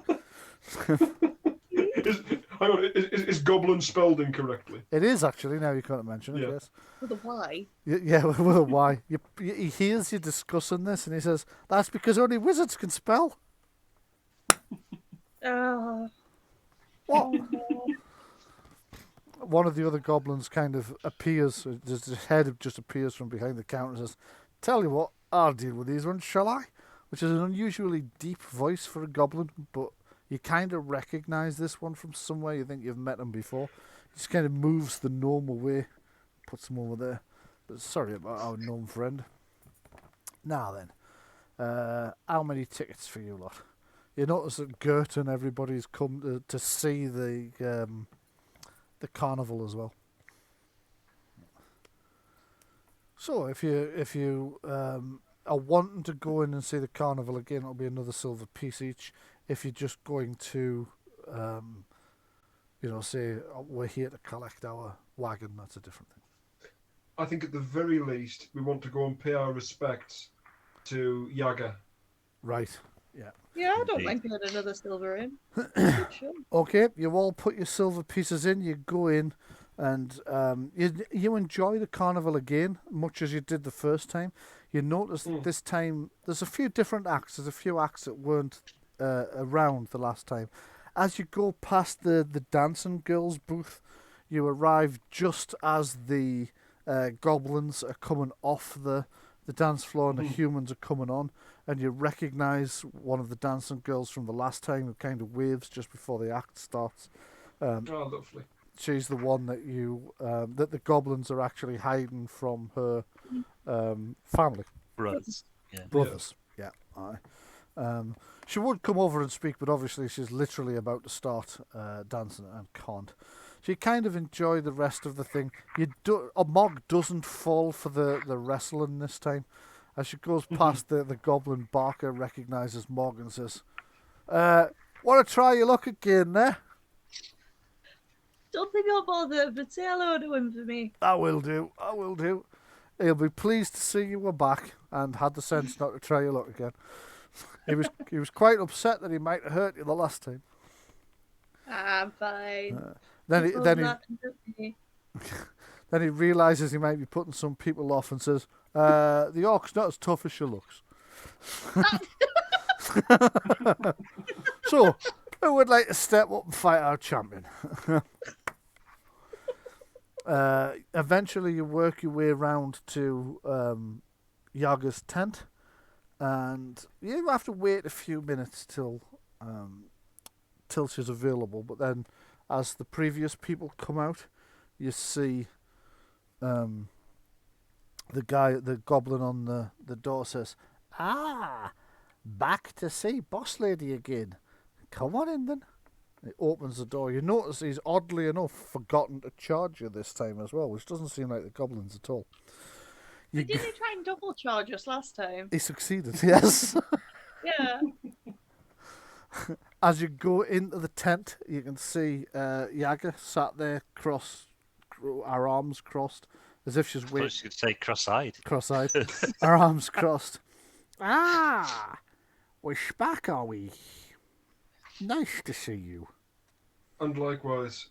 Come in, take a sheet. Thank you. I knew you would be back." Of course, yes. It's a Taps very on powerful her. seer. Indeed. Yaga is very powerful sheer. Oh, yes. We just followed you to collect our wagon, but we thought before we went, we would come to see you, pay our respects, and once again reaffirm our friendship. Ah, that's very kind of you. That's very kind of you indeed. It's always nice to see you. Then she just kind of pauses as if she's waiting for something. Just remind me, did they have Granny M's cheese here? Did the goblins actually like it? It's beautiful. How I could pull out anyone my not cheese like board. Granny M's cheese? I pull out my cheese board and present her with it. Ash, a Here's a lot of gift. cheese. For me? For you. For Well, you. that's something I did not see coming. Thank you so much, little dwarf. Takes it. You're most welcome. Just nibbling a bit as you talk. This is extremely good cheese. Best thing about trading in these parts is Granny M's cheese. Never understood why it wasn't more popular. A hidden gem. A hidden gem, exactly. So, how have things been since last we met? reasonable. We've made progress on the trail of Saragossa. Excellent. Excellent. We've learned great revelations about his life. Ah. I think she just turned into Good Yoda point. there for a minute. Ah. Revelations about his life you have made, yes? Ghouls fight we did. Oh, I cannot get your wagon out. Sure. And she kind of looks at a Taraka deck. Mm-hmm. Would you be interested, perhaps, in a reading? Yes, please. Excellent, excellent. Please, shake the deck. I don't think she means shake the deck somehow. Shuffle the deck. I think perhaps. shuffle the deck is probably where she was going with this. Yes. There you go. She pulls the deck out and she shuffles it. You take a few cards, you flip them over, and she looks and she reads them. I'm going to do this slightly differently to the last time. I'm going to do a foreshortened version of this. Okay. How many cards should I draw? 3. 3.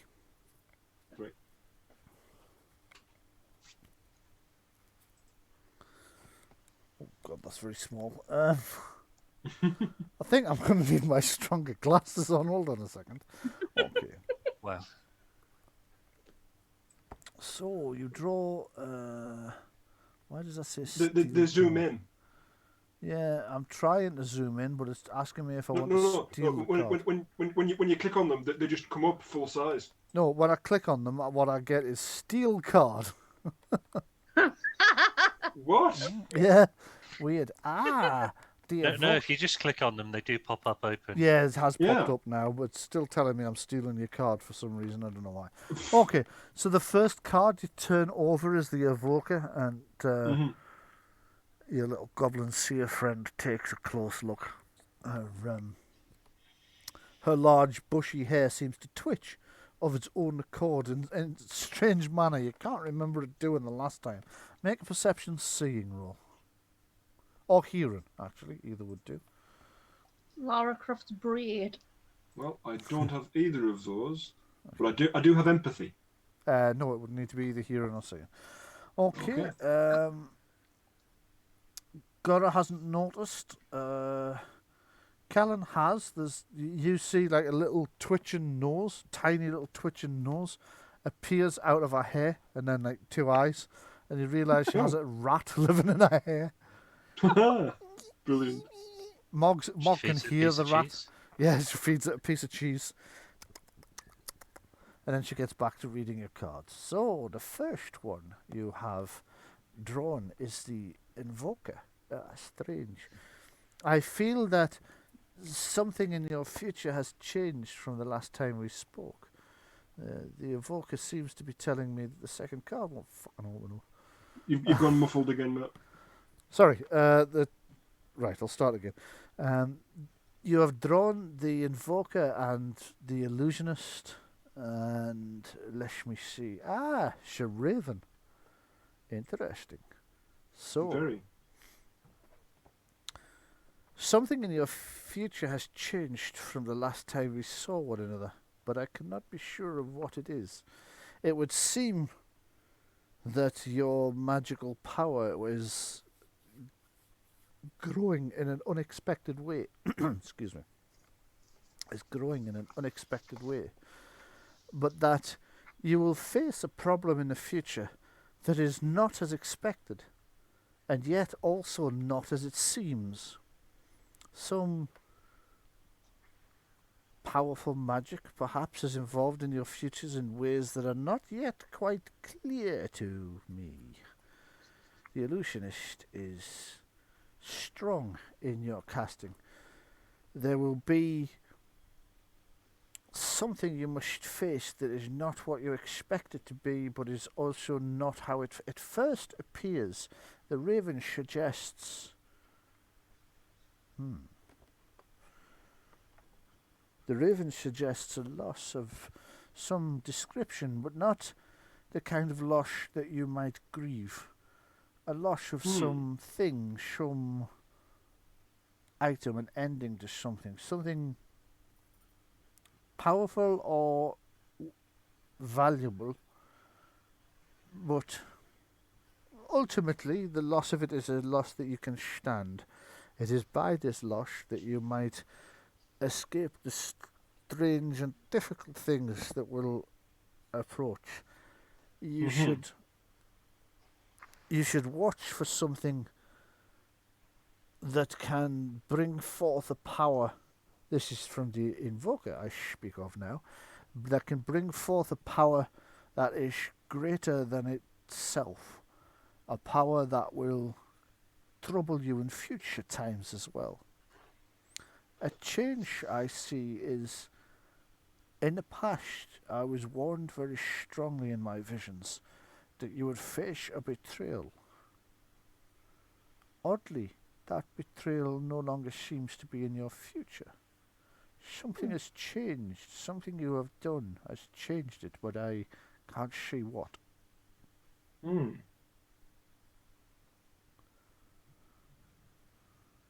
And just shrugs. Who's next? I miss myself. I forgot to, and then she holds a clawed hand out. You should probably have crushed my palm with silver.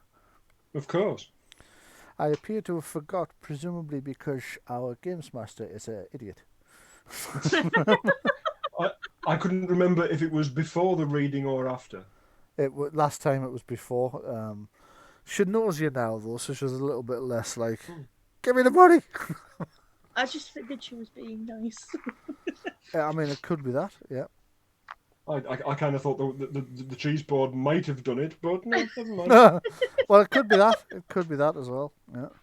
It's interesting. One silver has been deducted. Okay. It's interesting, though, that according to her, something that you've done or something that has happened has changed your future enough that the betrayal she warned you about the last time doesn't seem to be in your future anymore. She can't explain that.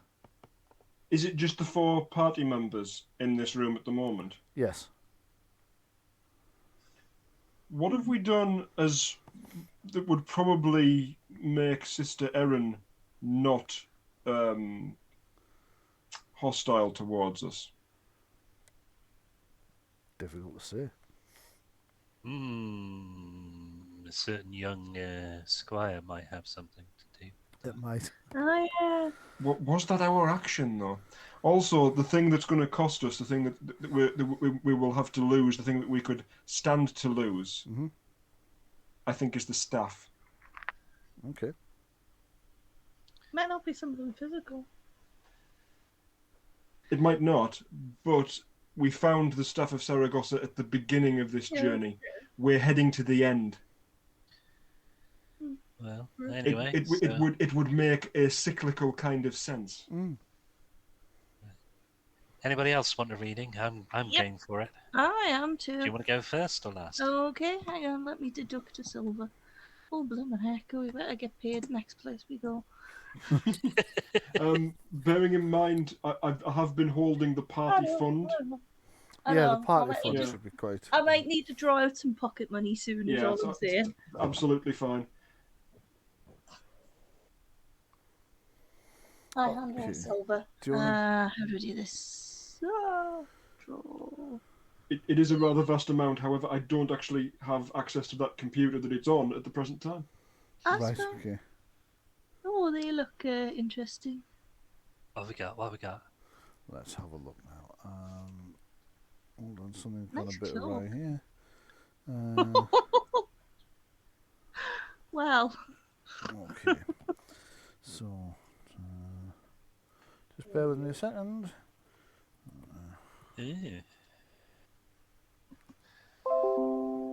What was that? I think we might have just lost our connection to. No, I've no idea what it is. Was that OBS dropping and coming back I on? thought that was OBS dropping and coming back, but I genuinely can't tell.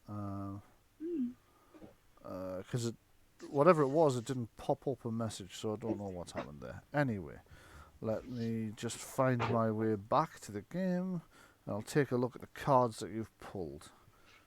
Okay. Hooded one. Right. Some dude in a hoodie. Yeah, some dude in a hoodie.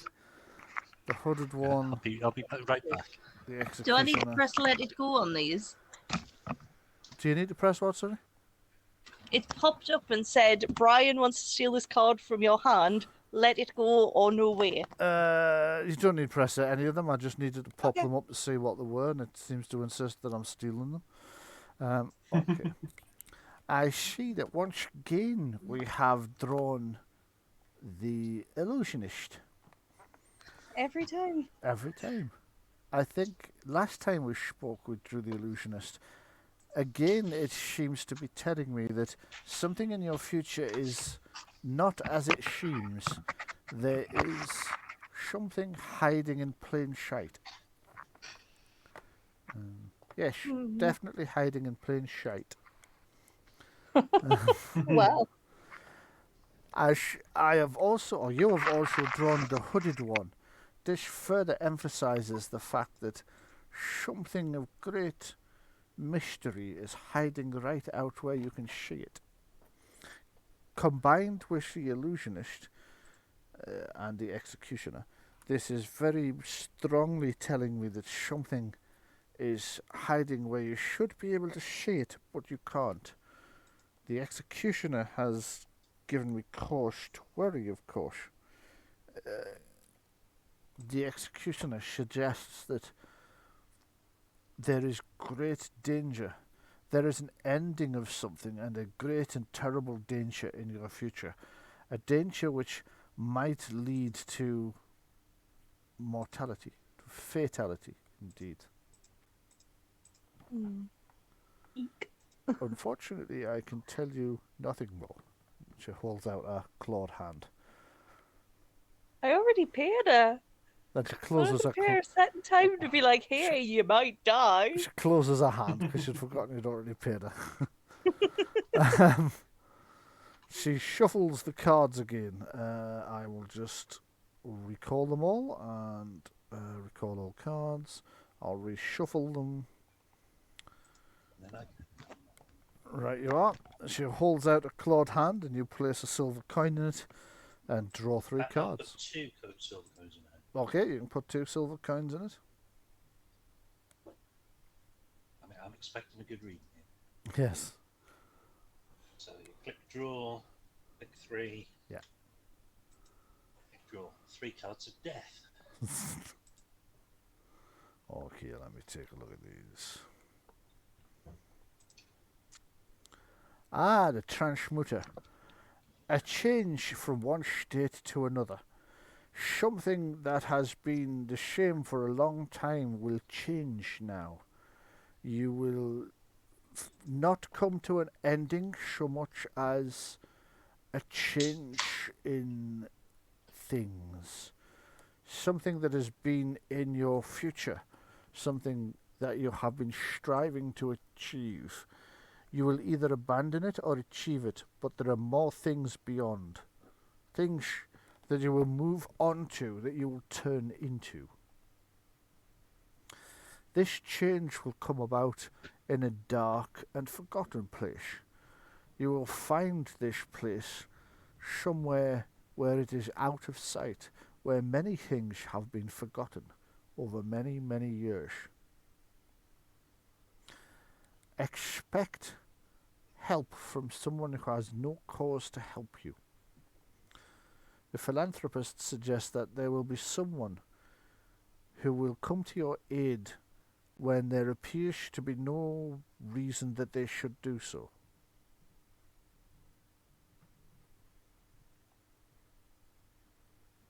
That is all I can see in your future. That last card's quite amusing when it was him give 2 silver. Yes, it was, baby. So he's the philanthropist. The philanthropist does have a coin in each hand on the card as well. Spooky. But you have a half suspicion that the when she talks about the transmuter card, you're wondering, because you know you're leading to the end of something that's been your goal for a year now, which is learning about Saragosa, and you already have plans for what you're doing next. So you half wonder, is that what the card means? But then, No. what's this about finding it in a dark, forgotten place? And who's this philanthropist? So here we have the dungeon. You have the dungeon. Adrian hasn't taken a go as well, so Right, okay, if you want to put a... yeah, I'll just adjust our money.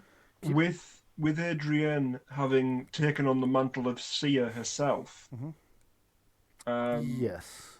I think we should do something Okay. on the cards, like with her powers.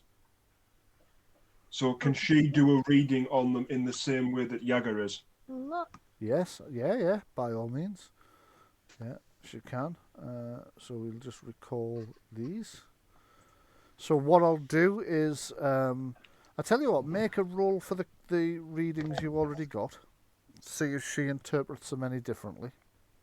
Okay. So Should I roll that as Fate Arcana? Intelligence fate arcana. That seems to be. Yeah, you can well, do. there's the seer talent. So is there nothing sort of active in that, or is it just sort of buffs to other things? It's largely buffs to other things, but we'll do it this way.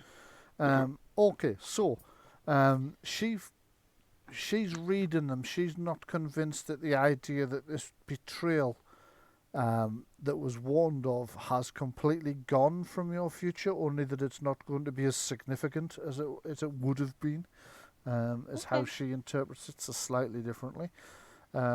She agrees with most of the other interpretations that Yaga gave you. Certainly tying it all together, she's convinced that this transmutation is to do with the ending of your current... Is obsession a too strong a word? With Saragosa, and a movement on from that to the next stage of your development, which will be the Road Wardens. The dungeon makes her think that, I mean, you are literally, and obviously Yaga doesn't technically know this. She doesn't know this through any non-magical means anyway. But you are attempting to learn about hidden mysteries, the hidden truth behind Saragosa's legend. And you think that that's what the dungeon's referring to, this notion that you're going to find out the secrets behind it, that you're getting closer. She also feels that the repeated thing of the illusionist is definitely something that's not as it seems. But the fact that it comes up for every one of you so far, the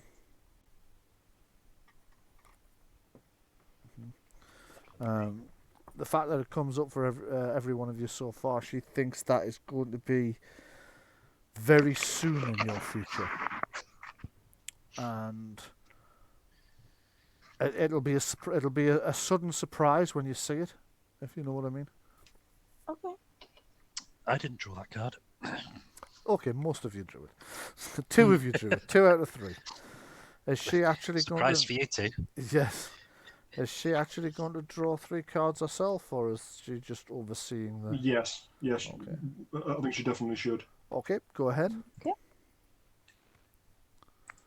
That's come to me, but that's all right. yeah.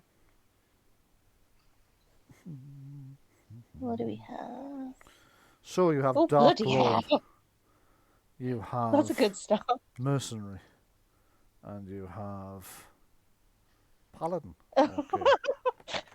Is this party? Which one of you is the Dark Lord?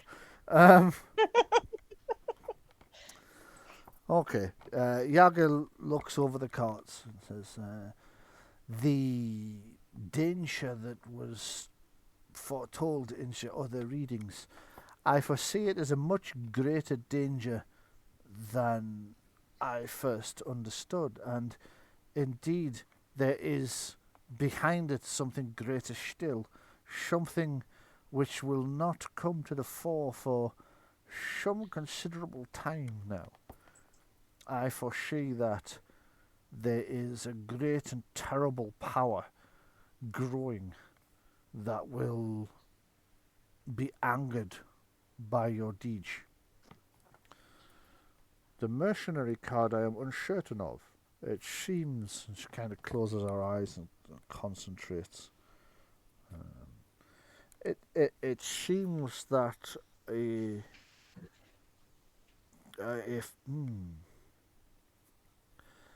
it seems that some people will be attracted to you for what they can gain for themselves and for others. However, these are not people that you can necessarily mistrust. There will be some great deeds done by them for you. Road Wardens. The road Yes. wardens, yeah. That's exactly how Adrienne interprets it. She's pretty sure that relates to the road wardens. The paladin. The paladin represents your clash with the Dark Lord. The Dark Lord represents the great and evil power that lurks somewhere in the darkness, ready to strike against you. The paladin represents you all. You will act as a light against the darkness. This conflict will come to a head, and one will be destroyed. But I cannot tell if it will be the light or the dark. Thank you very much. That'll be a silver piece. She hands it over. Thank you. She puts it in a little coin purse. It has been very nice to see you, but for now I must rest a little while before seeing my next people. I wish there was more I could do for you, and I wish you the greatest of fortunes. I hope that things go as you would wish them to. And I hope that we will meet again sometime in the future. That, of all the things she said, that seemed to be, to you, the most worrying. I hope we'll see sometime in the future, almost as if she's expecting not to. Well, it could be that particular future is not yet written. It could be, yeah. And there is no fate except that which we make. Of course. We've already proved that this is only a potential path with the betrayal. Yeah. Indeed so, yeah. Something's bothering Adrienne, though. She says, what happens if the betrayal has already happened? If the reason it's not showing in our future anymore is it's now in our past? Who's betrayed us? That's a good question. And for what? Yeah. And with that thought... Before go ahead. Before we actually close this off, right, at this point, in a deep discussion then, I'm actually going to... Within this town, is there anybody who's available for hire to actually go south to where the mansion of Saragosa is? Within this town, you don't know because it's quite late at night, but there probably will be. There is a lot of sort of travelling merchants that pass through this way. You could probably, if you're lucky, there might be somebody in the town at the moment. 2 letters that I want to send in that case. One to my old friend who we rescued during the cow crisis. Yes. Yeah. And a second one, I want somebody to go to the town or the village that was near Saragosa's mansion. Groomsbridge. Yeah. Groomsbridge. And I want them to find out what the jealous Baron has been up to. Right. Good idea. Hang on, who's the jealous Baron? The Baron who wanted the land of Saragosa. We're talking Sir Olwen of Oit the Ninth. Yeah, well, his current descendant then. Yeah, we don't actually know about him in character. I asked Bryan about this the other day. You don't know for sure that he's an enemy, but I can imagine that that you might No, I'm not. I'm not talking about whether he's an enemy or not, or know Which about him as a person. Yeah. It's a case of if he's the descendant of the person who wanted the land. You want to know if the descendant's the same inclination or not. Yes, and whether or not he's actually made a move. Yes. Well, because Yes, the reason I asked Brian about it was because I honestly thought all this time we've probably been trailed by Sir Olwen's men, but because we don't know about that an enmity in character, Yeah. I thought it best not to bring it up. Well, that's fair enough. Yeah, on but- that one, but I'm not doing that. I'm not talking about that at all in any way, shape, or form. Yeah. Right. I'm considering the concept of a betrayal Mhm. in that if we've cleaned out the mansion, Yeah. Yes. Has somebody made it else safe moved to go in? in, Yeah. has somebody else gone and attempted to take it over? I And the most think likely it. candidate think would it be makes him. sense from the point of view of your character already being part of the whole sort of cutthroat and ability type thing, even at the lower end, that you would be aware of the fact that there is a risk somebody else might have moved in, and you know there is a family that 200 years ago wanted that land. So I can understand why you might send somebody down to find out. Especially with what's just been said I by. was just Yeah. about to say, like, if we know that Roland has reformed, Yes. it would be good to know that he's okay. Okay. Two things, Mhm, yeah. mhm. Relate to that. Yeah. When we left the place, obviously completely devoid of valuables. At the time, did I not say something about we should garrison the place? Not that I remember. But you are asking us to think back a year now. Well, yeah. I'm just thinking, it's like leaving it empty like that. Would we have done that? I think we left it in the care of the The village. The villagers. Yeah. Yeah. I think you did. There was definitely no talk of a garrison at the time that I can recall. So yeah, you probably just left it in the care of the villagers, as far as I'm aware. Considering like we've been talking about the road wardens for quite some time, and I could have sworn I said something about it being a perfect base. Yeah, you But did, but I you think haven't I actually think- founded them yet. You hadn't. You didn't have. True. Though I think Louise might have chimed in with something about, well, it belongs to Roland, so Yeah. didn't we say it was his now? Well, you thought he was dissipated by then, so. Yeah, we did initially, Yeah. and then he dissipated, so we left it in the care of the village. Was what I Right. Yeah. But now Okay. you know he's back together. Now you know Yes. he's reinvented himself as Roland II. He's got the band back together. He's got the band back together. Okay, so while you're all discussing this, a goblin kind of walks past you whistling. He gets about 3 paces past you and does a double take. Ah, my friends, come. I have your wagon ready for you. You are going to love this. Come and see this. Oh, that sounds promising. And you'll get to see it Certainly does. next week. Next week. Excellent. Excellent. Well, thank you very much for joining me. Thank you to the people watching. Next week we'll pick up from you seeing your new wagon, and then the two groups, yours and Gert and the merchants, splitting apart as you head up through the secret valleys into the valley where the Tower of Saragosa is. So we'll be dealing with. You will see. I should imagine you will see the tower for the first time next week. Wonderful. I can see it there on the map right now. Right, but you'll be seeing it in person for the first time next week. So thank you very much to you. Thank you for everybody for listening. We will see you all next week when hopefully the party will finally get their first view of the tower.